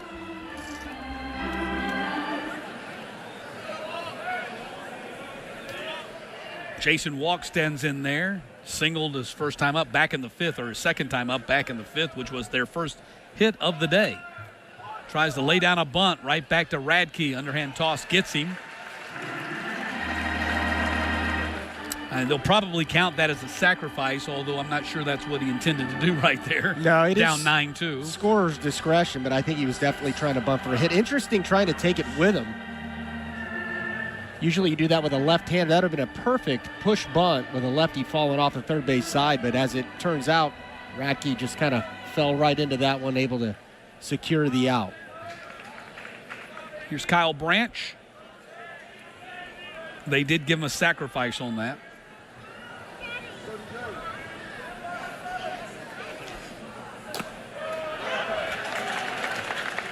You mentioned scorer's discretion. I wish there was such a category for the pitchers here when it comes to scoring who gets the win and the loss. I agree. Because Colton Smith goes 4 2/3 today. Branch did not go. So he's not in line to get a win, even though he had a no-hitter going for 4 innings, had 1 bad inning, and probably, when it's all said and done, will be the most effective pitcher used by Georgia today, but he can't get the win. Yeah, and some guy who came in and threw two-thirds of an inning can get the win. Precisely, yeah, and really just 1 out away from securing that victory, as it were. Yeah. That's where we need to change the rules, Jason. When you're the commissioner. We'll put that in the suggestion box on the way out, right? They got one down there. Do they really? No. You got me. I was dumb enough to believe. Nah, I think we've got it all figured out, how everything should run, just from right up here in the booth. 2-1 pitch. But I really do. I've thought about that for a long time. That and the save. I don't think we need defined guidelines for the win and the save, because quite often in the major leagues it's pretty cut and dried because of the way they've got the bullpen responsibilities delegated. But I think in college baseball, your save sometimes comes in the 6th and 7th inning. Ground ball hit to the right side. Burnett can't come up with it. Ricochets off him, and a run will score for the Sooners to make it 9-3. So Branch drives in a run with the grounder to the right side. Yeah, and a good piece of hitting, just doing his part, making sure that leadoff walk gets plated. We're still down by 6, but a good job and a good at-bat, and Branch finds himself on first base with a single on top of it. So all good stuff there out of Kyle Branch.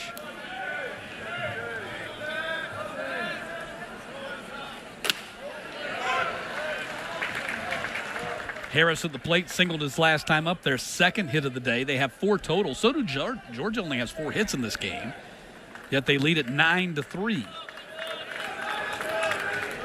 Yeah, really, all extra base hits except for the single from Colby Branch.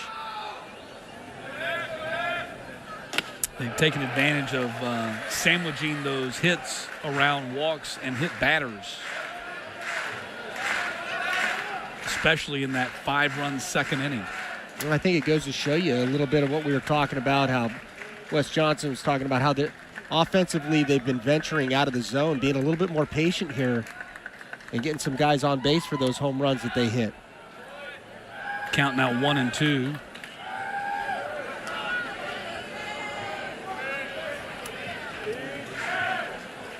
Sooners hit 10 home runs in their 3-game sweep of Missouri. All 3 games were run rule victories, much like the last opponent that Georgia had in here at Foley Field. When Arkansas came here, they were coming off a blistering of the Missouri Tigers.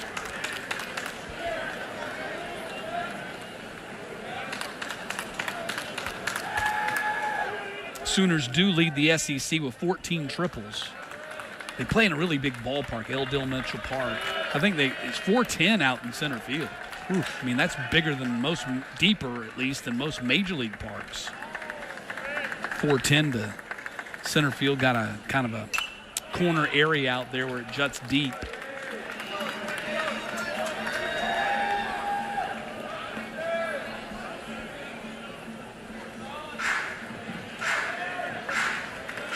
And this is the first ever series meeting between the Sooners and the Bulldogs.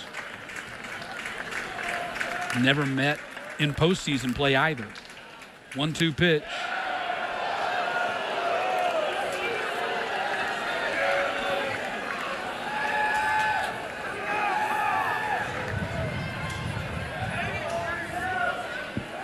Sooners have a couple of national championships in their trophy case.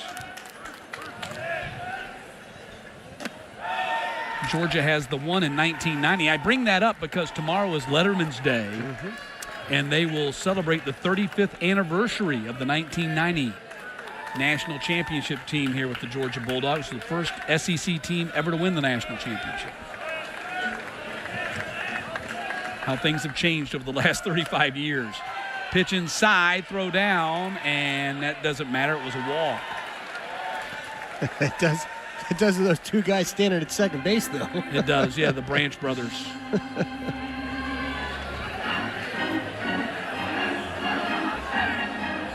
Interesting to see if Wes has some words there for C.J. Burdett. A couple of close pitches did not go Radke's way in that at bat. The Branch family getting it all on the iPhone. Videotaping the whole thing.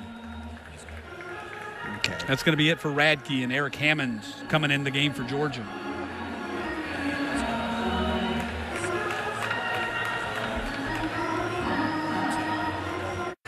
Eric Hammond in the game for the Bulldogs after Radke walked 3 in just 2/3 of an inning. Just something you cannot do coming in and out of the bullpen. And Hammond's on for his 14th appearance, all out of the pen. Yeah, and another good arm, a good right-handed arm out of this bullpen. Fastball is going to be 92 to 94, and a slider and a cutter to accompany that. You mentioned it, just Radke not nearly as sharp as we have seen him, especially early on in the season. You got a big lead, you got to challenge the strike zone, and just unable to do that today was Radke. So Hammond will have his shot at it. See the numbers right there, 22 strikeouts to 6 walks, and a good command. ERA 2.76, 16 and a third inning. His last appearance in the opener against Vanderbilt last weekend, so that was last Thursday night, gave him the run in an inning and a third. Had a scoreless inning against Georgia Tech earlier in that same week at Truist Park. Gave up a couple of runs in his one appearance against Arkansas. His best, perhaps, was in Texas. He had 3 1/3 scoreless innings against the Longhorns in the opener of that series.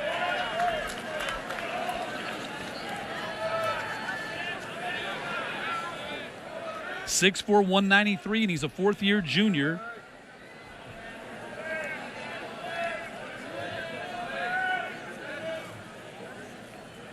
1-0 to Dickerson. Hits this one high in the air, left field. McCarthy, long run near the line. Has it. Out number 2.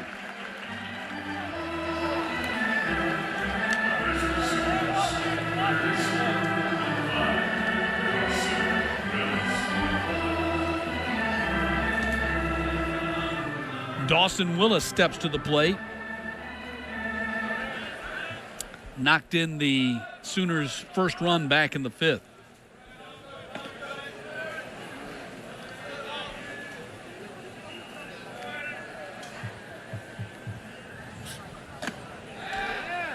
Fastball missed inside, 1-0.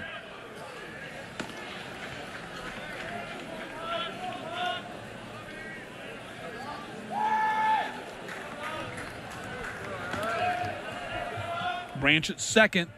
Harris behind him at first. 1-0 pitch. Off the end of the bat, trouble down that left field line, and it's going to drop for a fair ball. Branch scores. Here comes Harris. Throw to the plate, not going to be in time. Headed to third, ball gets away from Hunter.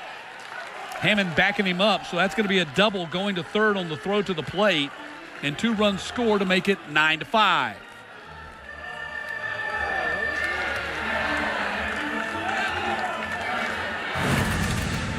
Yeah, Willis gets this off the end of the bat. It just keeps hanging on that line. In no man's land. No one really had a shot at it. And then it kicks into foul territory after it hits. Yeah, all that spin, picks it up right up against the wall. I think 2 runs score anyway, but able to advance on the throw home was Willis. Speedy Willis getting out of that box fast. And again, the walks come back to haunt Georgia here after they put up a 3 spot. Oklahoma answers right back and gets in this ball game again. And here's Gamble. And it might sound like nitpicking, but it isn't, because that throw should have never gone to the plate. And that run might end up being big if Harris ends up scoring here, or Willis ends up scoring here from third.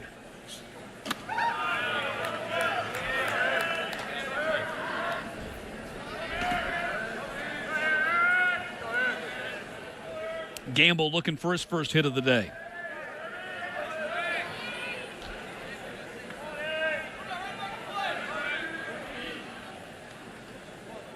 One pitch. Foul tip. 1-2. Gamble has a brother, Cade, who played at BYU, and a brother, Tate, who still plays there.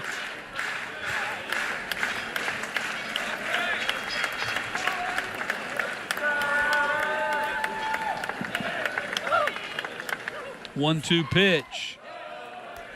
2-2.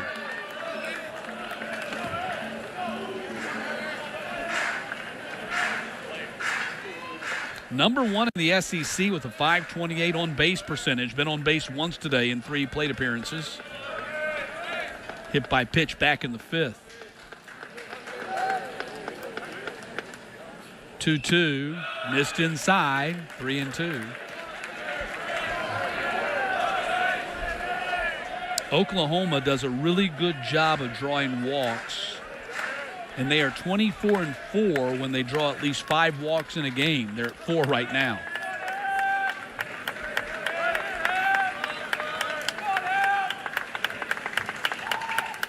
Three-two from Hammond. Struck him out. Big strikeout there, but the Sooners add 3, and it's 9-5 heading to the bottom half. Early start on this Friday. And a 9-5 lead for the 10th-ranked Bulldogs as we bat here in the bottom of the 6th. Just 4 hits for the Bulldogs. They've gotten more out of their hits than Oklahoma. Crossland went 4 innings. He stands to lose it. Willis has a couple of doubles today. Colton Smith pitched into the 5th. Slade Alford has driven in 4 runs for the Dogs. And Henry Hunter will lead off the inning. Matt Stewart along with Jason Jacobs. The left-hander might have a pitching change after Henry Hunter. Yeah, I would think so. It's only 2 lefties in the lineup. Came in to face Burnett, was able to retire the freshman in Brown. And I think he's on here to face the lefty before the series of righties come through.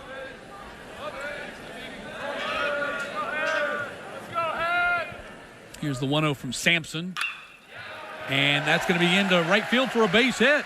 5th hit of the day for Georgia. So Hunter wins the left versus left matchup with a base hit.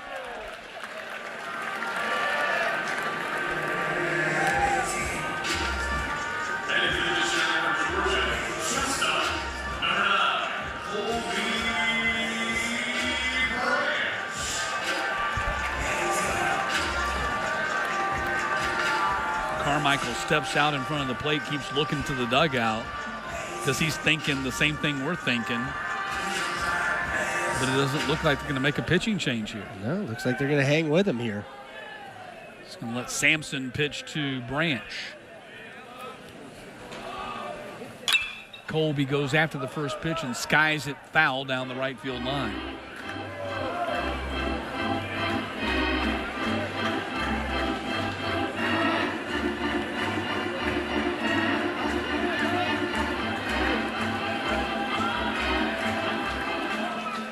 Branch 1 for 2 today and 2 for 7 in the series.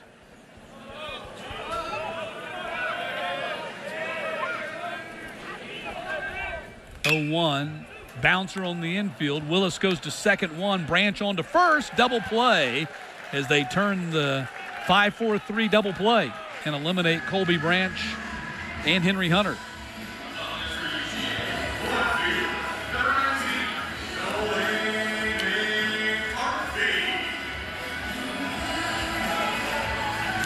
So Sampson pays off their decision to let him face the right-hander.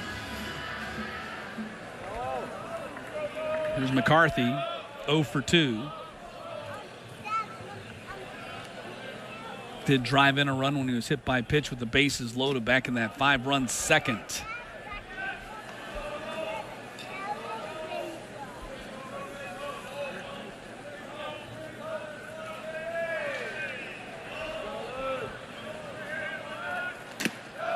Series out in Texas a couple of weeks ago, probably Nolan McCarthy's best series of the season, even though the Dogs got swept by the Longhorns. Hit a couple of homers, drove in 3 runs, had a double and a 4 for 12 performance that weekend in Austin. Hit in the air down the right field line and foul.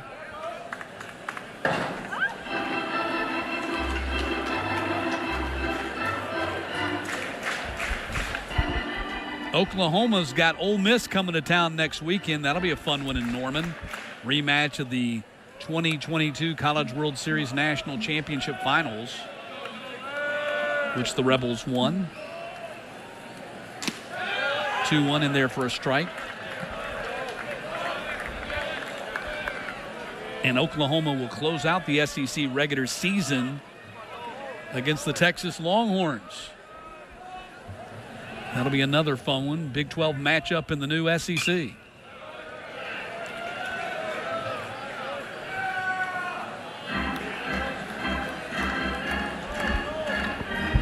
This will be the Dogs' final SEC home series until the last weekend. Next 2 will be on the road, Missouri and then Alabama. And then A&M comes to town for the final weekend before the SEC tournament. Bouncer up the middle, loved by Branch. Throws across, and Christensen can't make the pick.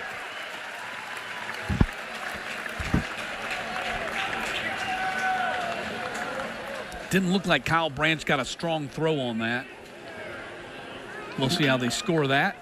Now, and you mentioned Christensen. That's the first time I didn't quite play that as well as he could have. I think maybe taking a step back instead of going for the pick, get a little bit of a longer hop there, but I'm not sure if that throw would beat McCarthy. So probably an infield single. That's how they score it. McCarthy gets a base hit on that, and the Sooners are going to make a pitching change right here.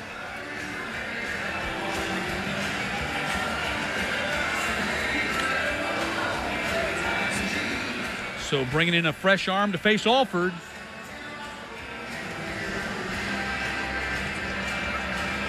To the freshman from Frisco, Michael Catalano, 6'1", 191 rookie, coming on to make his 17th appearance and all have been out of the pen. He's been knocked around in the SEC a little bit. ERA up over 7 in conference action. Yeah, another high arm slot, fastball in the low 90s, a slider and a curveball to match with that. Dogs looking to take advantage, get a little two-out magic going. I think, again, they got to grab some of the momentum back after Ratke had a tough time finding the zone and a couple of walks scored in the previous inning, or the top half of this one. Catalano went 2 innings in their loss against Oral Roberts on Tuesday. He gave up a run on 3 hits, struck out 4 but walked 1, and he has given up at least 1 run in each of his last 4 outings.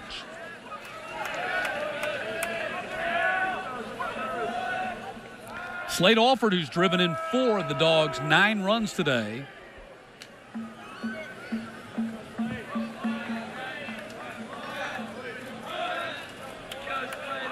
Bats with McCarthy at first base and 2 outs.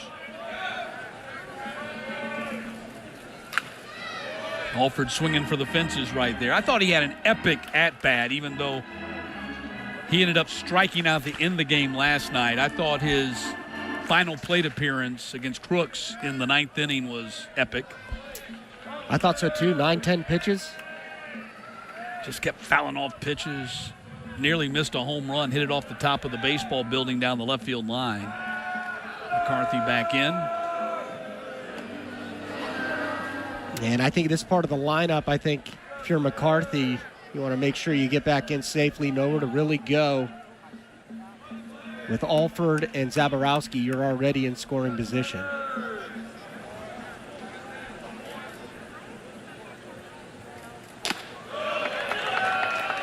One and one.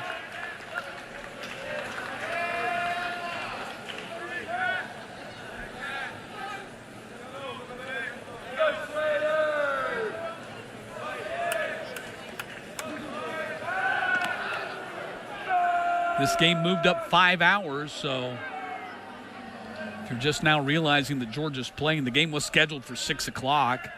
Moved it up to 1 o'clock in anticipation of impending weather this evening in Athens, but the weather looks great for tomorrow's Letterman's Day and series finale.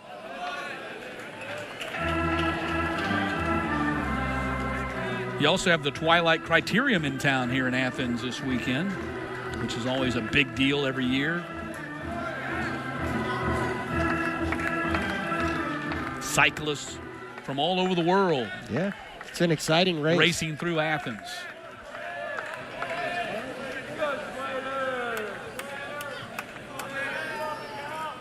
One-two pitch. Outside, 2-2.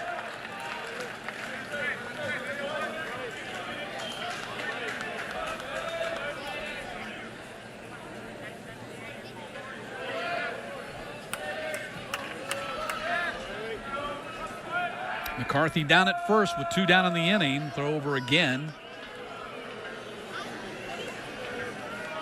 9 runs, 6 hits, no errors for Georgia. 5 runs, 5 hits, and no errors for Oklahoma.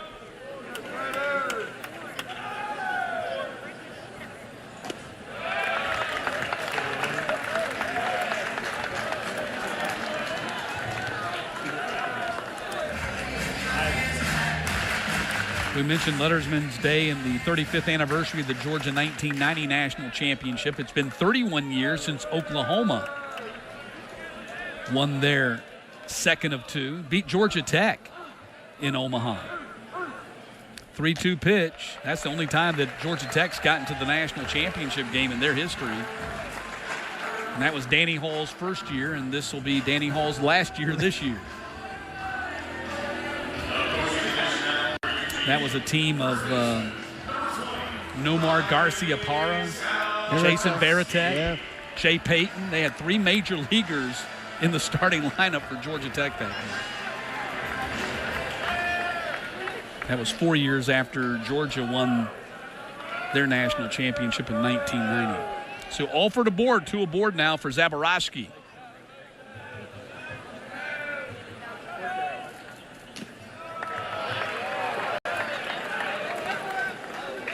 Of course, Georgia had the great honor and pleasure of calling the Bulldogs on radio that year, back early in my career. They beat Oklahoma State in the 1-game national championship game.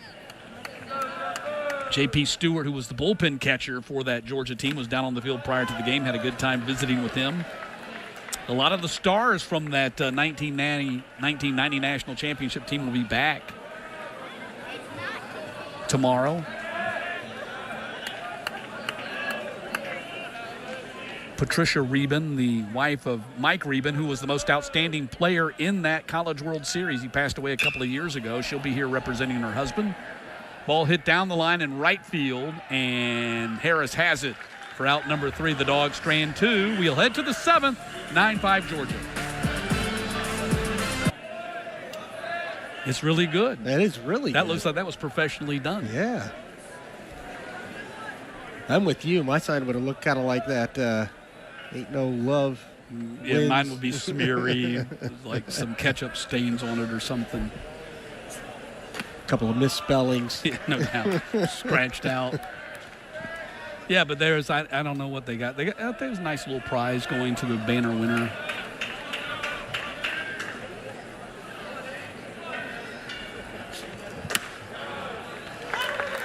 But you just don't see that very often, showing my age now. Used to be at the ballpark, used to have all kinds of homemade banners. I think a lot of ballparks have cut down on allowing people to do that.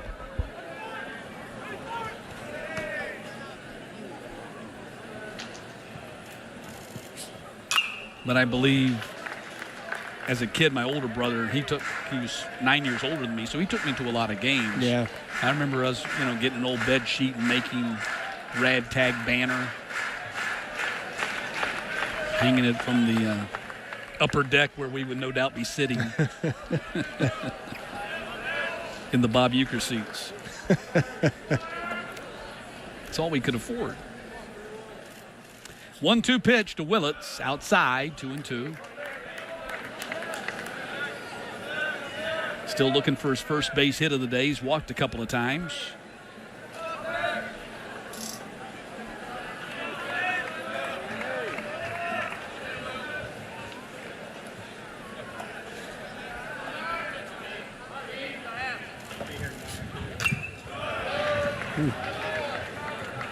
Well, it's all over that one. That fastball got away from Hammond a little bit up in the zone, and I think he got away with one there.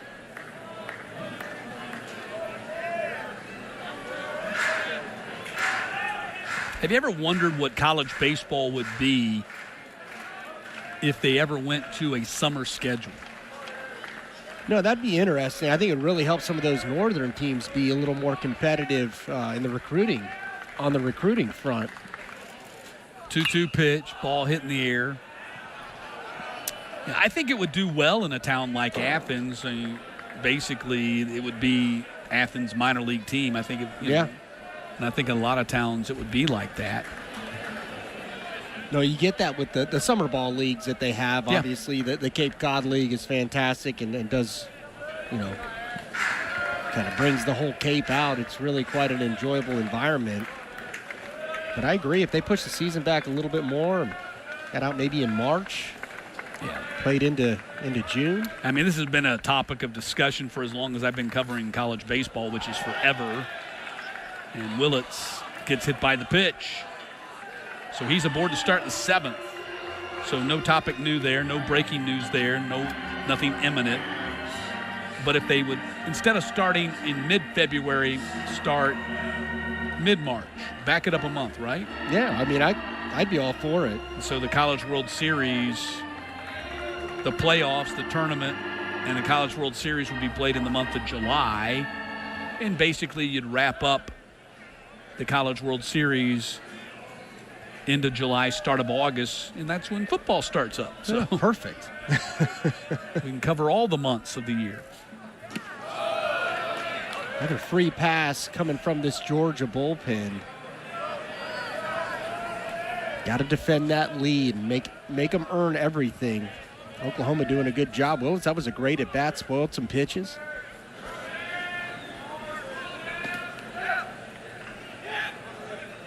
Here's the 1-0 to Carmichael. Hot shot in the left field for a base hit. 2 aboard for the Sooners. They just keep coming at the Bulldogs here.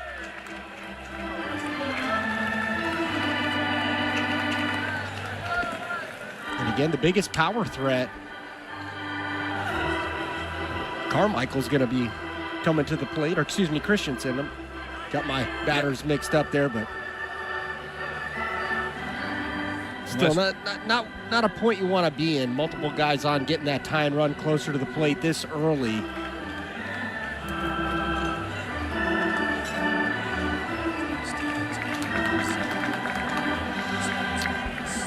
So Jordan Stevens making that move towards the gate.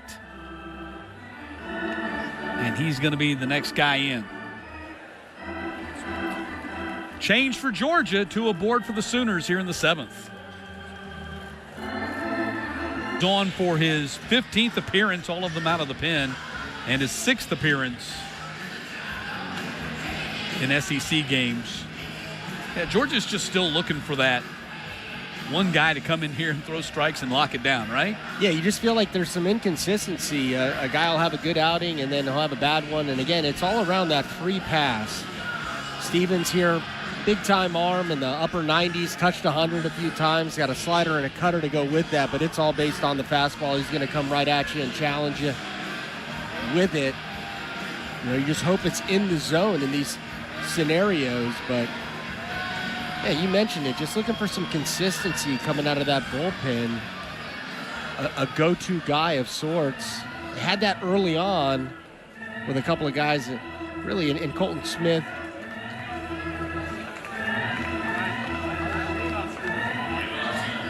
Who's now starting. And Brian Curley is also starting as well. So they've lost a little bit of that go-to guy. Zeldin was there for him last year, kind of that go-to guy out of the bullpen, and he's had a couple of rough outings coming out. It's Christensen with 2 aboard and nobody out.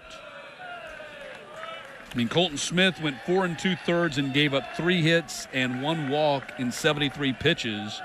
The last 2 guys out of the pen have gone an inning and a third and given up 3 hits, 3 walks in 46 pitches.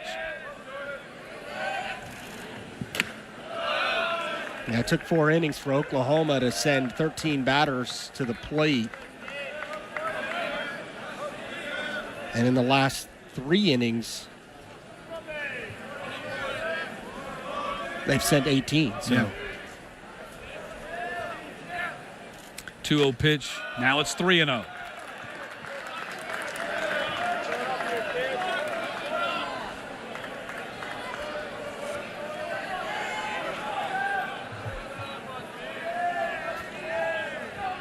Willett's down at second. Carmichael behind him at first with big leads. Ball 4, not close at all.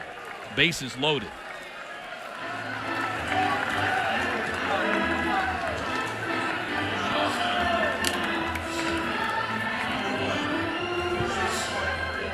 Gives the Georgia-born Jason Walk a chance to be a hero here in his home state. Represents the tie and run at the plate. Does have 7 home runs and 29 RBI on the season. A hit today as well. First pitch to Walk. Harrison Hoya in high school. Harrison's produced major leaguers. Adam Everett played at South Carolina and then with the Boston Red Sox. 0-1 pitch to Walk. Going away. 1-1. Corey Patterson. He went straight from high school to the pros. And then his brother Eric Patterson, who played at Georgia Tech and then had 5 seasons in the majors. So they've had some guys come out of Harrison. 1-1 pitch. Oh, and 3 straight breaking balls here to start this at bat off. Got a guy throwing to the mid to upper 90s. 2 balls and a strike to Walk. Fouled back, now 2-2.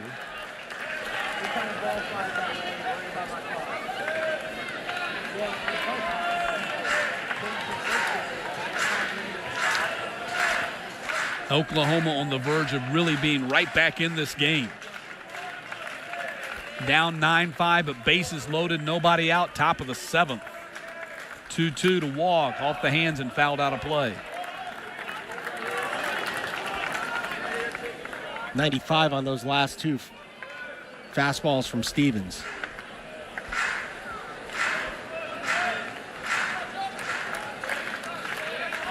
Two balls, 2 strikes Willits at third, Carmichael second, Christensen at first. Foul ball down the left field line, out of play. Going to end up on the pavilion. Heck of an at-bat here from Walk. Yep. Taking those breaking balls, able to survive and foul those fastballs off. That one in at 97. It's all over the dish. 2-2 pitch. Outside, 3-2. Stevens, the flamethrower out of Rochelle, Georgia, Wilcox County High School.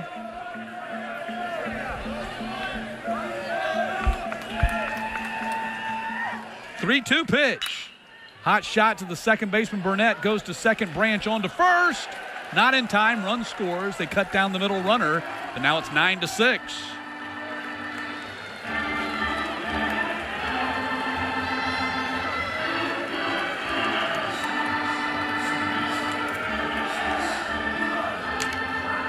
So Kyle Branch comes to the plate with runners at the corners and one out.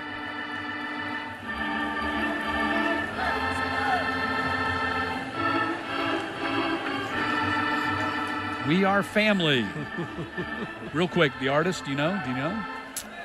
I do not. No. I'm Sister Sledge. Oh, there you go. What team adopted this song as their theme song on the way to winning the World Series? Wasn't it the Pirates? Pittsburgh Pirates. That's right. And of course, Birdcage at the end. Fantastic. Kyle Branch, strike one.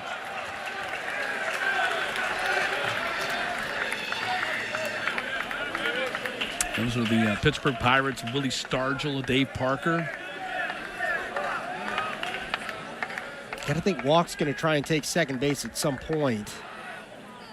0-1. Line drive over Branch's head. Run in. 9-7. Kyle sends a screamer right over Colby's head. Another run-scoring base hit for Kyle Branch. And I think Colby jumped just a little bit early. No, maybe not. Timed it as best he could. That had a weird spin on it. It was kind of rolling over. Looked like it jammed him a little bit. I'm not sure there's going to be a switch. Did he make the move? Yeah, he did. Okay. So Stevens ineffective, the three batters that he faced. And Zeldin comes in from the bullpen. Already in, and Sooners have cut the Georgia lead down to 9-7. Yeah, Zeldin, again, kind of a go-to guy for him last year out of the bullpen. 6-pitch mix guy. Fastball's going to be in that low to mid 90s range. Sinker, cutter, slider, curveball, changeup. Again, came through in some big moments in last year, but been a little bit inconsistent with his command of the strike zone to this point. That's kind of been the theme coming out of the bullpen. He went 3 1/3 in the series finale against Arkansas, that 7-6 walk-off win for Georgia. Gave up a run and struck out 3. Maybe his best performance of the season came against Kentucky in the rubber game of that series when he went 3 2/3 and struck out a career-high 7. Now called on here to put out a fire with one down in the inning. And the tying run at first base in a game that Georgia once led 6-0. At which time you said a long way to go. Prophetically said a long way to go. Well, I mean, and Crossland did a great job at settling in the back end of his start.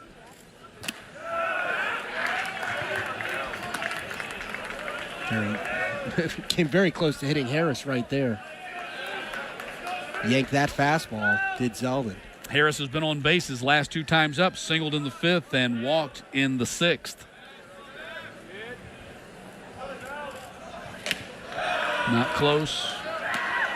2-1.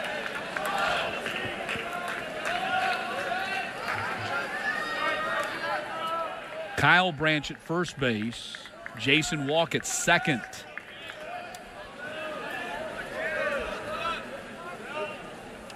2-1 from Zeldin. Off the end of the bat, Alford charges on the grass, throws and gets him. Big play by Alford right there, throwing on the run to get the speedy Harris. Everybody moves up 90 feet, second and third now. Awkward play there from Alford. He didn't really react off the bat. That was cued off the end. Contact point in his mind's eye made it look like it was going to be pulled, but ended up going the other way. Good reaction, be able to come get it and get that out. And a pinch hitter here for Drew Dickerson, and it's going to be Scott Mudler. He's out of Johns Creek High School in Atlanta. Let me take that back. He's from Johns Creek, which is a town in the suburbs of Atlanta, and he played at Chattahoochee High School. Part of their Northwest Florida State connection that brought in the Witherspoon brothers. Kyson, who we saw pitch last night, and Malachi, who we'll see pitch tomorrow. And strike one to Mudler. You mentioned you look up, and all of a sudden the tie and run out there at second base in scoring position. Mudler just coming back from injury this week, caught against Oral Roberts in his first game back. He made 40 starts at catcher for him a year ago. There's a strike, and it's 0-2.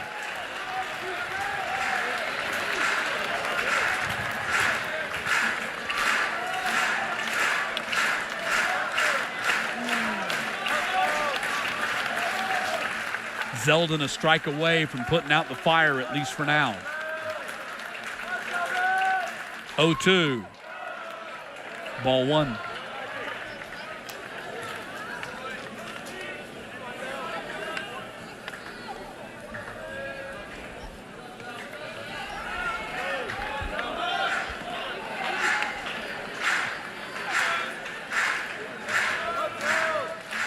One ball, two strikes. Branch at second.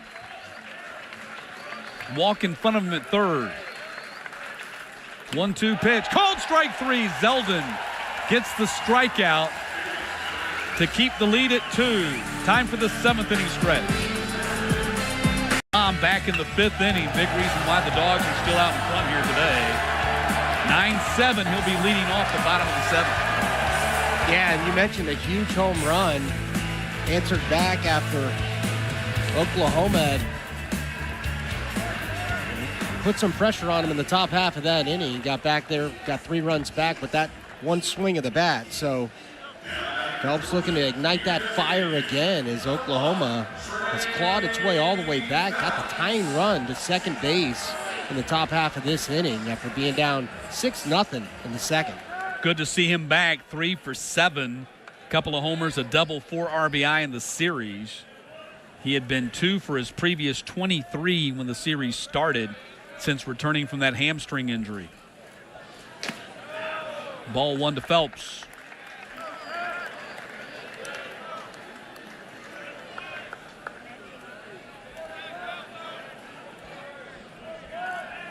As I mentioned earlier, Kylie McDaniel, the kind of the draft guru specialist for ESPN when it comes to college baseball, high school baseball, has him rated as the 28th prospect in the upcoming 2025 draft. That would make him a first rounder. Yeah. Now the talent's there. He's had a tough luck year. You mentioned getting injured and taking him off his game a little bit, but is coming alive here as of late. 2-0 pitch. Where do you see him playing next level? I mean, this guy, you know, coming up through the ranks as a pre-college player, he's a shortstop, but a lot of great athletes end up being your shortstop, and he's played kind of corner infield here at Georgia as a third and first baseman. But do you see him as an outfielder? Yeah, it could be corner infield, could be corner outfield. It's where his bat plays.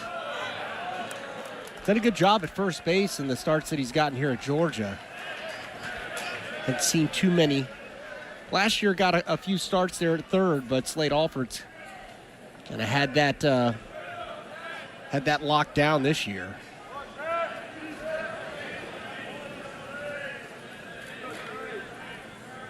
Two pitch. Called strike three. Catalano gets the strikeout to start the 7th. Good job by Catalano coming back from down in the count 2-0. It's a good pitcher's pitch right there on the block to have Phelps looking.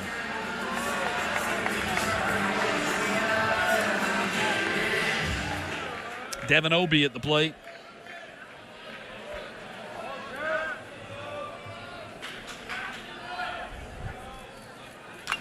Off the end of the bat. Sooners 4-2 in their SEC series so far this year. So is Georgia. Sooners took 2 out of 3 at South Carolina, won 2 out of 3 against Mississippi State, lost 2 out of 3 at Alabama, got swept at home by LSU, then won 2 out of 3 against Vandy, and then swept Missouri in Columbia last weekend.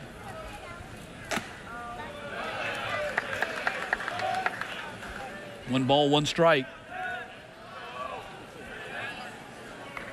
Since losing 4 straight to LSU and then Dallas Baptist, no shame in that. Dallas Baptist, one of the top programs in Conference USA, typically making deep runs in the NCAA tournament. Since then, they've won 7 of their last 9, 6 out of 7 in the SEC. They've really kind of turned the corner and started the day at 11-8, 6th place in the SEC standings. They've moved past Georgia in the standings. Playing with a lot of confidence. Again, down 6-0. You just got the feeling that a long way to go in this ball game, and they just chipped away. Now back in it here, 9-7. 1-2 outside. 2-2 to Obie. Meantime, the Dogs 4-2 in their SEC series. Took 2 out of 3 from Kentucky. Swept at Florida. Swept against Auburn here. Then got swept at Texas. Won 2 out of 3 against Arkansas. Then got swept at Vandy last weekend. 2-2 pitch. Missed high. 3-2.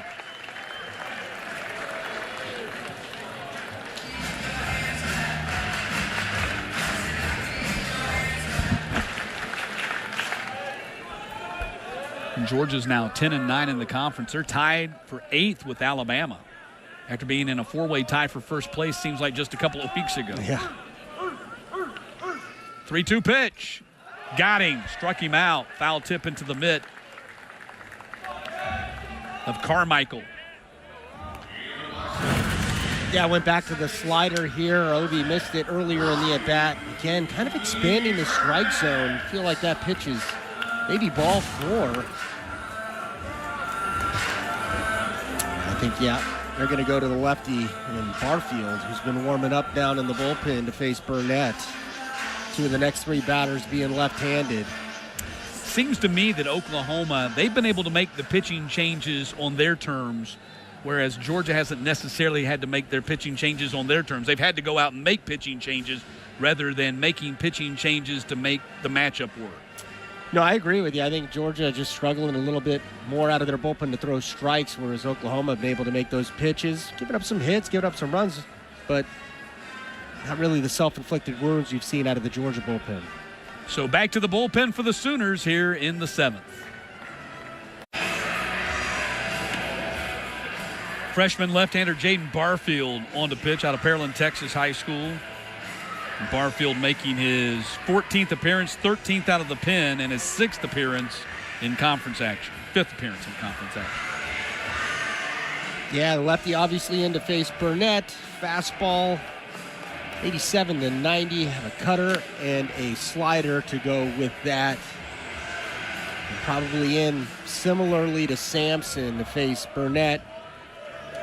And if he is able to get him, Brown, if he's still in the game, and then Hunter, the other left-hander, before going back to the righties here. But Skip Johnson has been able to keep a left-hander in front of Robbie Burnett the entire day. he has, and you mentioned it, being able to make that pitching change on his own terms and get the matchup that he wants.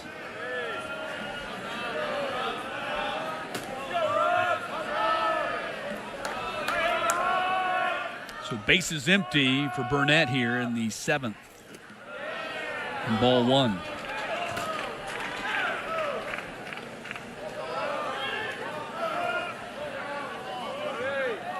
So Crossland gave up 7 of their 9 runs, and their bullpen has given up just 2 of the runs over the last 2 2/3.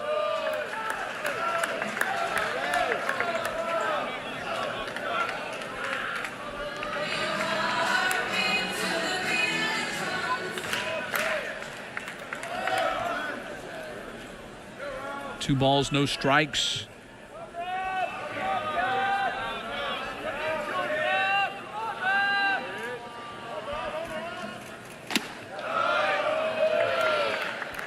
Three and 0 to Burnett.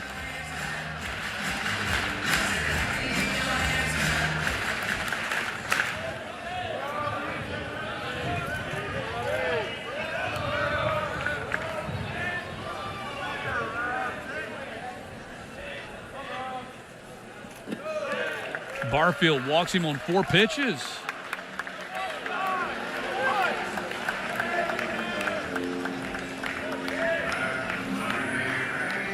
So Cade Brown gets to face another left-hander. He's been the beneficiary of Burnett and Hunter being sandwiched in the middle. Yeah. He's been the beneficiary. He's been facing left-handers all day. 3 balls in play in his 3 at-bats, all of them a little bit off the end of the bat. So see if he makes that adjustment. Again, just a freshman, kind of earning his stripes. He's taking some good swings, just a little bit off. Flew out to center, popped up to left, lined out to short. The fly out to center walk robbed him. Had to come a long way on a blooper into center field.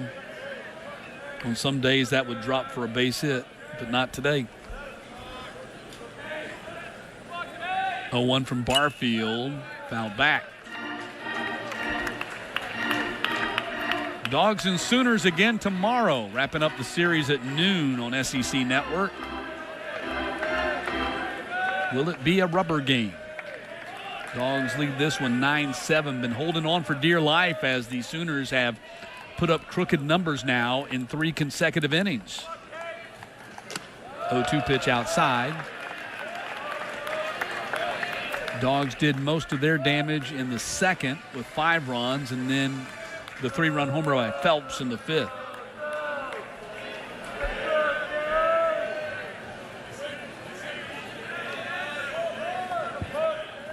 One-two pitch. Missed inside. Ball scoots away from Carmichael, and Burnett will take second.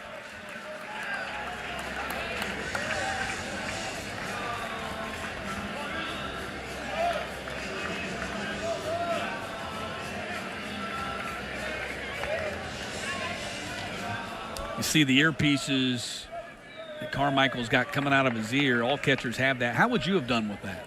Horrible. I'd have taken it out. I had a tough enough time concentrating. Without someone talking in your ear the whole game, right? 2-2, and that ball is hit into left field, and it's going to drop for a base hit. Burnett scores. Dogs tack on a run here in the 7th to make it 10-7, and Cade Brown picks up his 4th hit as a Bulldog. Yeah, a little off the end of the bat, but this one finds some grass out there. And gets that double, gets that big run across. I think that's a really big run for Georgia. 2 outs, nobody on. Able to plate the 2-out walk. It's been hurting them all throughout this game and really throughout this run. And the freshman comes through big. Here's Henry Hunter. He'll try to tack on another one here. Dogs have reestablished a 3-run lead.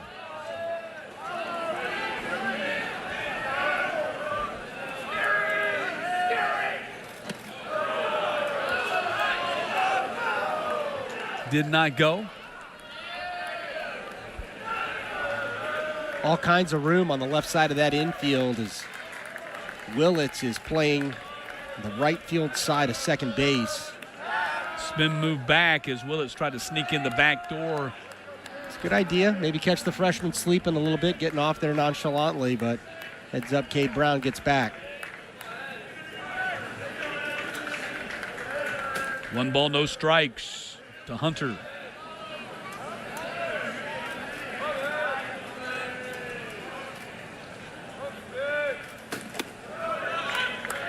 Strike 1.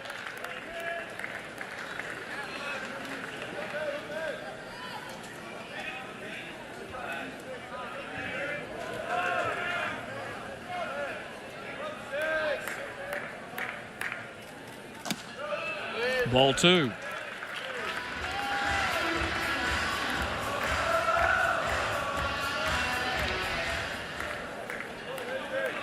Henry Hunter with 7 home runs on the season. 4 of them came the opening weekend of conference play against the Kentucky Wildcats. 2-1 pitch to Hunter. Missed it. 2-2.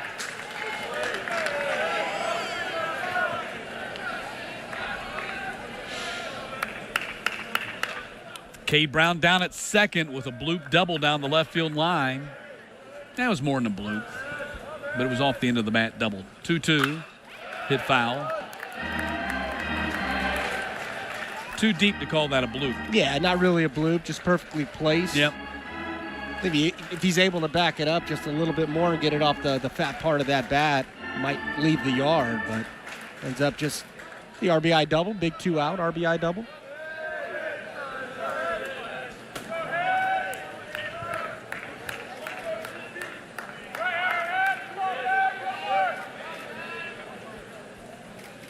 Two pitch. Got him. Strikeout for Barfield, but the Bulldogs do get an important run, and 10-7 as we head to the end. Oklahoma continuing to put pressure on Georgia with crooked numbers the last 3 innings. Defensive changes for the Dogs. Bryce Clavon will take over in right field for Cade Brown. And Robbie Burnett out of the game. Trey King takes over at second base. 6 outs to go for the Bulldogs. And they are up 3 runs. Yeah, I hope nothing happened on Burnett scored in that inning. He was the run that came across. I hope nothing went wrong on the way by, that maybe he tweaked something. Yeah, interesting that, here you home run leader in the SEC and they took him out. He doesn't come out of many games, so just speculating, but hopefully there's nothing to it. Could just be for defensive purposes. You feel like you got your best defensive outfield and infield with Trey King over there, so it could just be for defense here with a 3-run lead. 6 outs to go. Yeah, Clavon making his 22nd game appearance. Most of them have been like this. And King making his 19th game appearance, and again, most of his have been like this. And Willis, who had a big 2-run double back in the 6th inning, is batting here to start the 8th. Here's the 1-1 pitch. Back up the middle, base hit. Hit number 8 for the Sooners. And they keep turning up the pressure.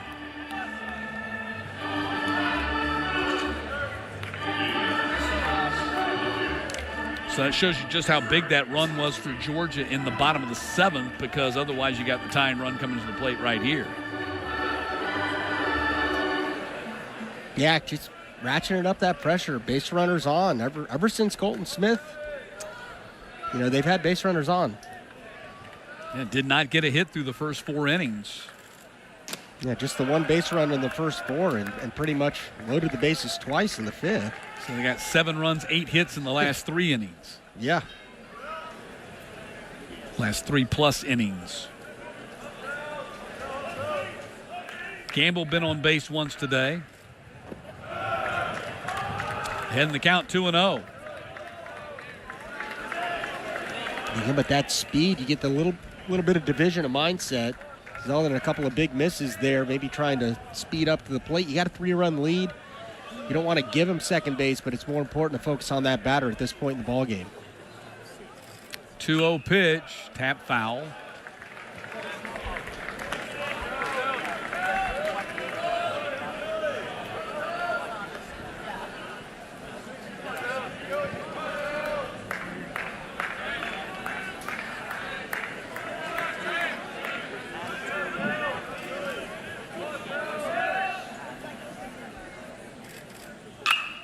Ground ball hit to King. He'll go to first for the out. Willis slides into second. So 1 down in the inning, and he's right there in the middle of the diamond. I think that was a wise move there by King, not trying to force that throw to second base. Low percentage throw. Yeah, it would have had to spin because the Yeah. ball's moving away from second base. He would have had to glove and spin and get a speedy runner between first and second. And you're definitely not going to turn 2. So go ahead and take the out. Hope you can retire the next 2 guys and no damage done. to start thinking about knocking down outs more than anything else. So now Sooners down to their final 5 outs. Here's Willits. Officially, he's 0 for 1 on the day, although this is his 5th plate appearance. He's walked twice and been hit by pitch.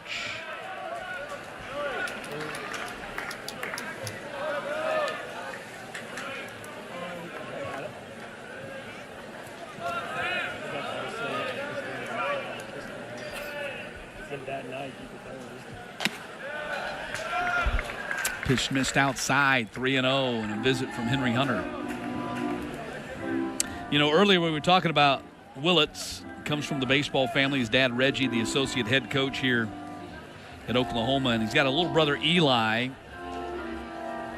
Get this, Eli is only 17 years old. He reclassified, though, moved up. So this should be his junior year, but instead it's his senior year. And he's expected to be a first-round pick. I was looking through some websites. I saw him rated as high as the 11th pick in the draft in some mocks at 17 years old. Wow.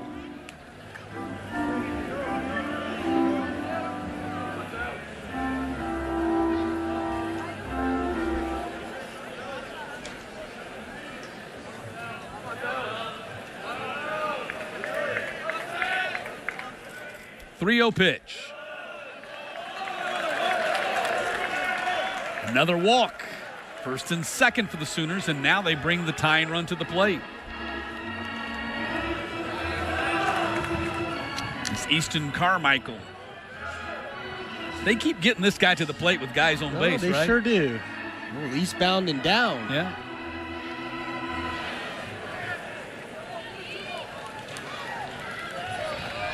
So Carmichael stands in there. Singled his last time up, and he's 1 for 4.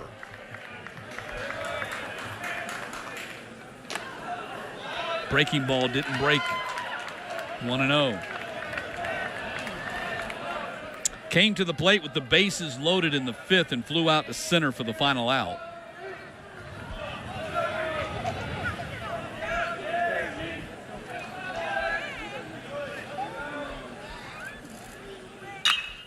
Ground ball hit the branch, tosses to second. One dropped by King. They get the out there, and that'll be it. They do get the out. Missed a chance at the double play, so now runners at the corners and 2 down. Boy, and that was huge right there. Tailor-made double play. Sharp ground ball to branch, and Trey King just peaked a little bit on that exchange. And if you've been following baseball for a long time, you kind of get that pit in your stomach.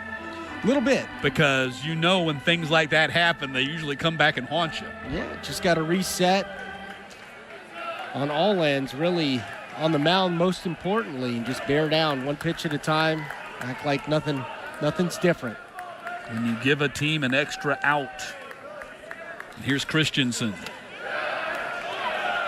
Ball 1.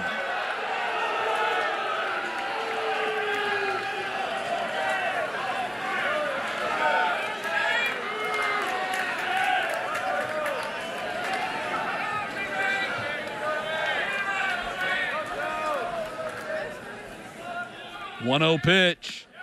Again missed inside, 2-0. A couple of close ones. The crowd's starting to get a little amped up here. The close pitch is not going Zeldin's way, and again, that double play, it gets harder.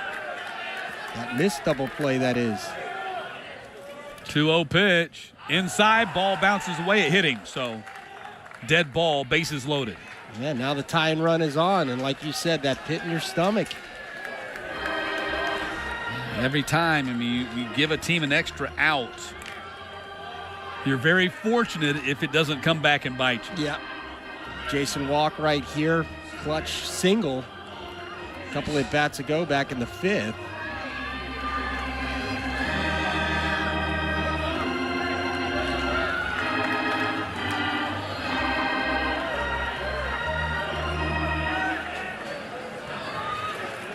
And remember, Trey King, who dropped that ball at second base, is in the game because he was a defensive replacement. That's right. Here comes Wes Johnson.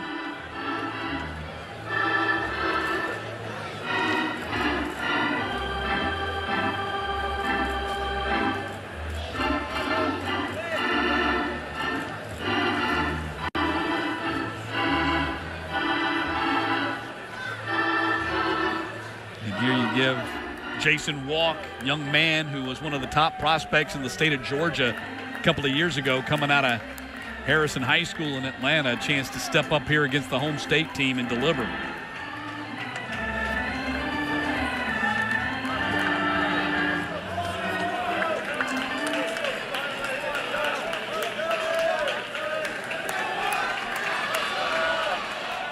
Bases loaded. Christensen at first, Carmichael at second, Willis at third. Zeldin to the plate, ball one.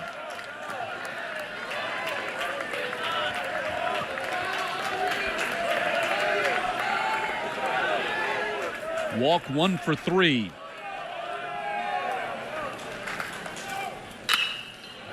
Ball hit to King, gets under his glove, run in. Here comes another. Throw comes towards third, safe there. Ball squibs away. Walk motors into second. It's 10-9.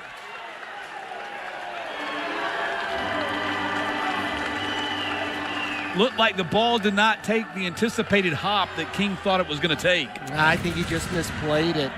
Kind of reeling out there. That's a play he expects to make. Sharp ball, but hit right at him. Just didn't get the glove all the way down.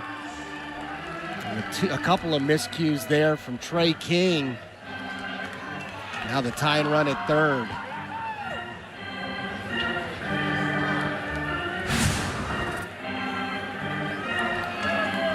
And here's Wes Johnson. They're going to make a pitching change as the Sooners have cut it to 1 here in the 8th.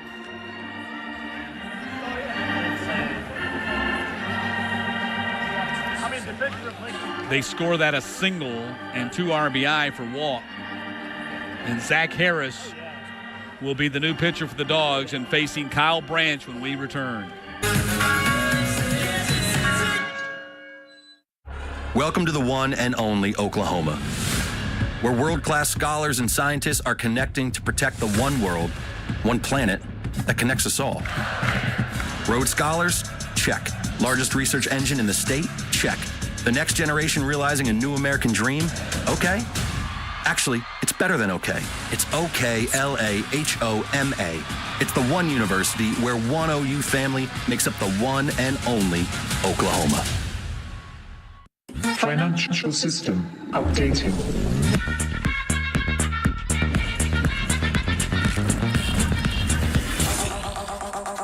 System updated. The future of money is here.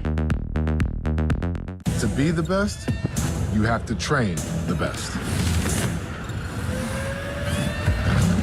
But maybe I overdid it. Dragons? In Cleveland.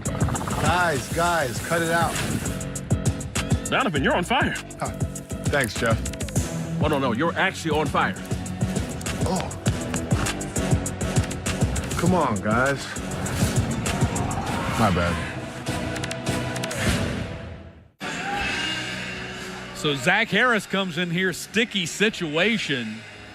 4 consecutive innings of crooked numbers for Oklahoma. 2 in the 5th, 3 in the 6th, 2 in the 7th, 2 in the 8th. They have battled back from a 6-0 deficit in this game and now trail just 10-9 as Harris comes on for his 13th appearance. Yeah, and you mentioned sticky situation. You got the tie and run at third and the go-ahead run out there at second and the speedy Jason Walk.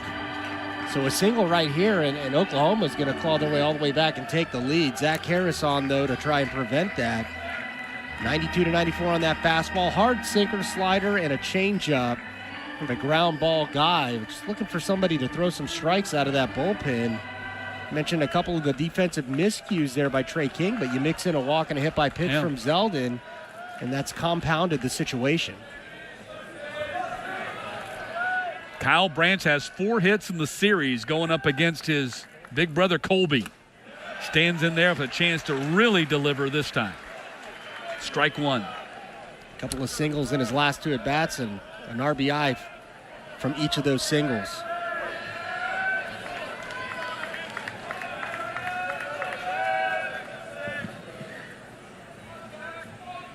Here's the 0-1 pitch.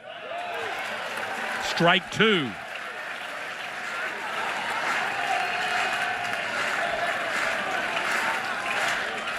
So you went 96 right there, Jason. You're head 0-2. What are you going to do? You got to be mindful. I anticipate a breaking ball down in the dirt. You got to be mindful. You're Hunter to make sure you block it. 0-2. Got him! 3 straight pitches from Zach Harris. Big strikeout. Sooners do pull to within 1, but leave it there. 10-9 game as we head to the bottom of the 8th. A lot of crooked numbers up there, especially from Oklahoma in 4 consecutive innings as they have battled back to make this one a tight one. And Jason Bowden on the pitch for the Sooners, the sophomore right-hander out of Orange, Texas, by way of Texas A&M.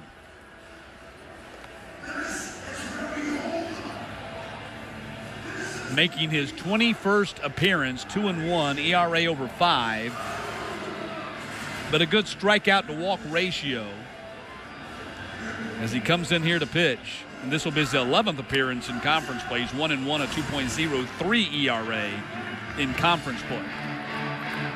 Yeah, and you mentioned Oklahoma has had the luxury of picking their spots out of their bullpen. Everybody's come and performed very well. Georgia looking here, you got to answer back some way, shape, or form. Got to find a way on. Play like this is a tie ball game the way that Oklahoma's been able to get back into this. And anytime you're going through a slide like they are, dropping 4 straight games as they have, you know it's not going to be easy. 5 straight games as they have, you know it's not going to be easy getting back into it. Branch takes a strike. Got Branch, McCarthy, and Alford due up for the Dogs here in the bottom of the 8th. You definitely want to give yourself a little bit of cushion going into that top of the 9th.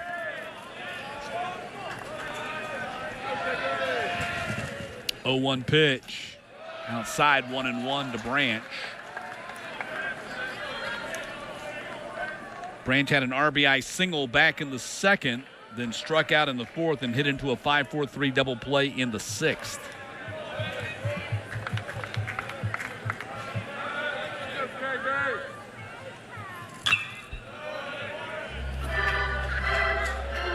Offensively, it's been a pretty quiet day outside of a couple of big hits. I mean, really 3 big hits for the Dogs have produced their 10 runs.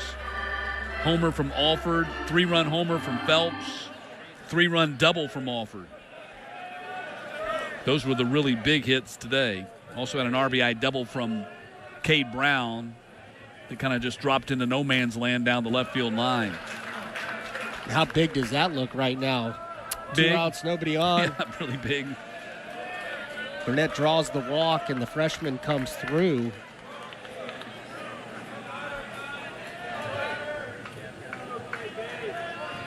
Yes, 2-2 pitch, fouled back. Yeah, that's strange thing about baseball. Sometimes what appeared to be icing on the cake ends up being the difference in the game. Right now, as it stands, it sure is. But still a long way to go in this one. As the Dogs bat here in the bottom of the 8th, they got to get through 3 more outs in the top of the 9th, which has been no easy task for the bullpen today.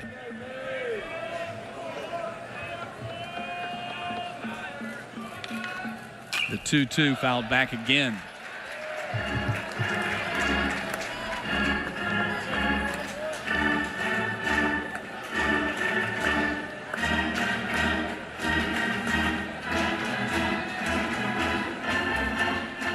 Kyle Branch finished the top of the 8th, and Colby Branch starts the bottom of the 8th.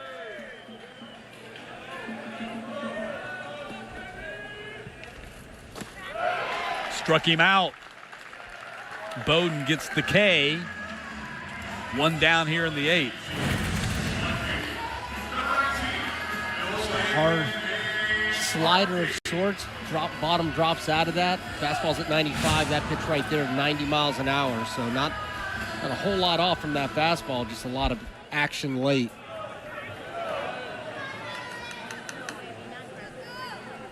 Here's McCarthy, 1 for 3. Takes a strike. Single for him in the 6th.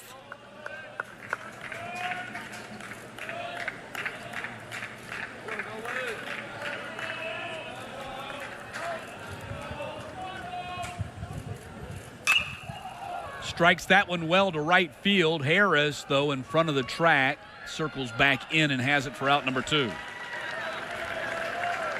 Got underneath that one. Yeah, good pass on it, but the wind blowing in a little bit. Heavy air over these last 2 ball games, really. So some of those balls you get used to seeing jump out of the yard are kind of dying here. Yeah, didn't have carry in it. You mentioned the wind maybe pushing that back a little bit. You saw the half-mast flag here at Foley Field.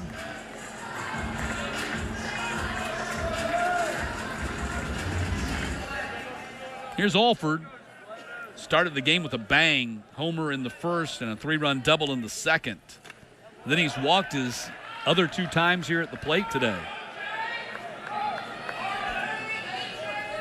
Just really love the season that Slade has been able to put together.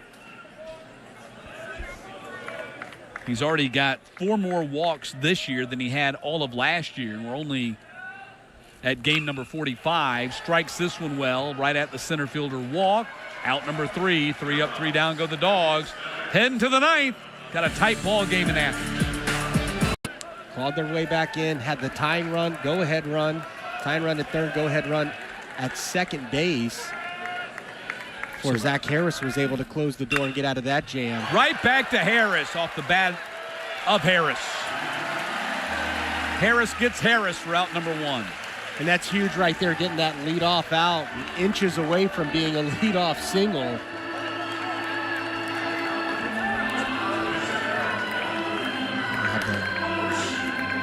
Pinch hitter here. So Christian Hoffman going to pinch hit here in the DH spot. Mudler pinch hit for Dickerson. Last time this spot came around in the 7th, so now Hoffman will bat. Junior out of Albuquerque, New Mexico, by way of New Mexico Junior College.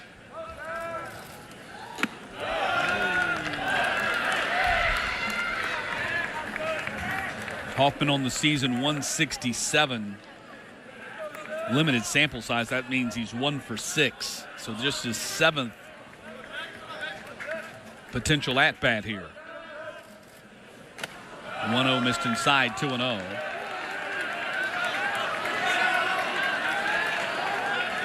His 1 base hit was a double. Also has a walk on the season.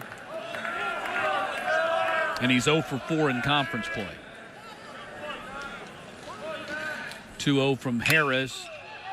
Hot shot to King. This time he has it. Throws him out.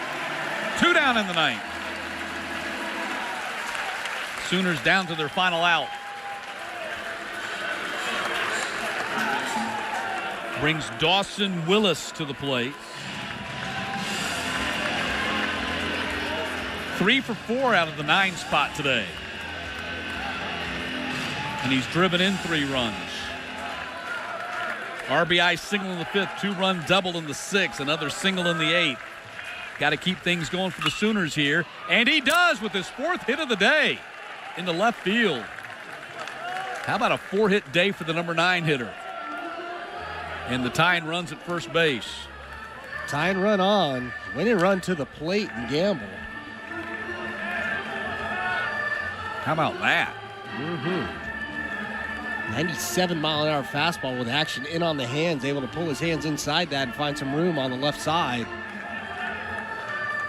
Dawson Willis, who came into the game batting .234 in conference play with a 4-hit game at the bottom of the order. That'll help the average out. Help your team out. Yeah. Got the Sooners in business here with 2 outs in the 9th.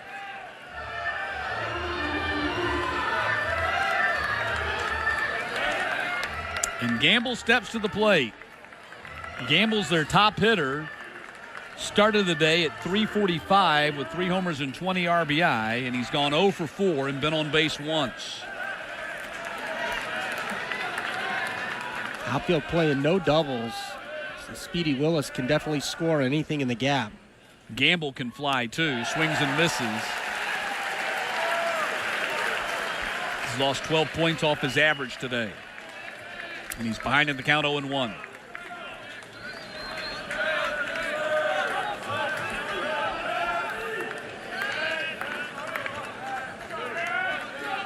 Harris, 0-1 pitch. Tap foul, ahead of the count now 0-2.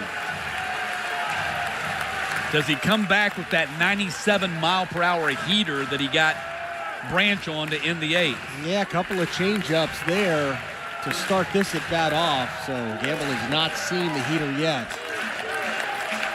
No balls, 2 strikes.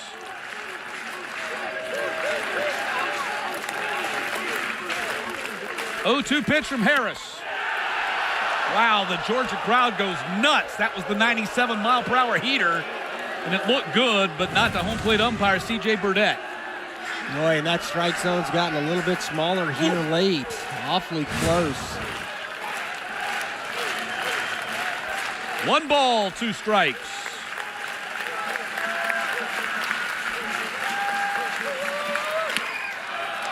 .95, that's out of the zone. 2-2.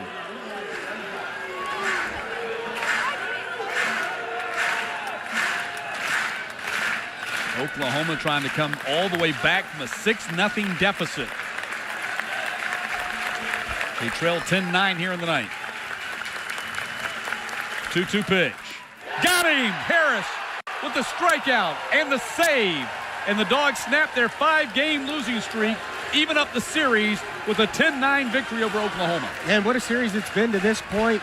Dogs clawed their way back down 8-1, got the tying run to the plate. Oklahoma returns the favor here in game 2. That rubber match tomorrow should be really, really entertaining. Dogs hang on at the very end. Late, Zach Harris, what a performance from him. Didn't get much out of the bullpen. Gets the big strikeout on the 97-mile-an-hour fastball.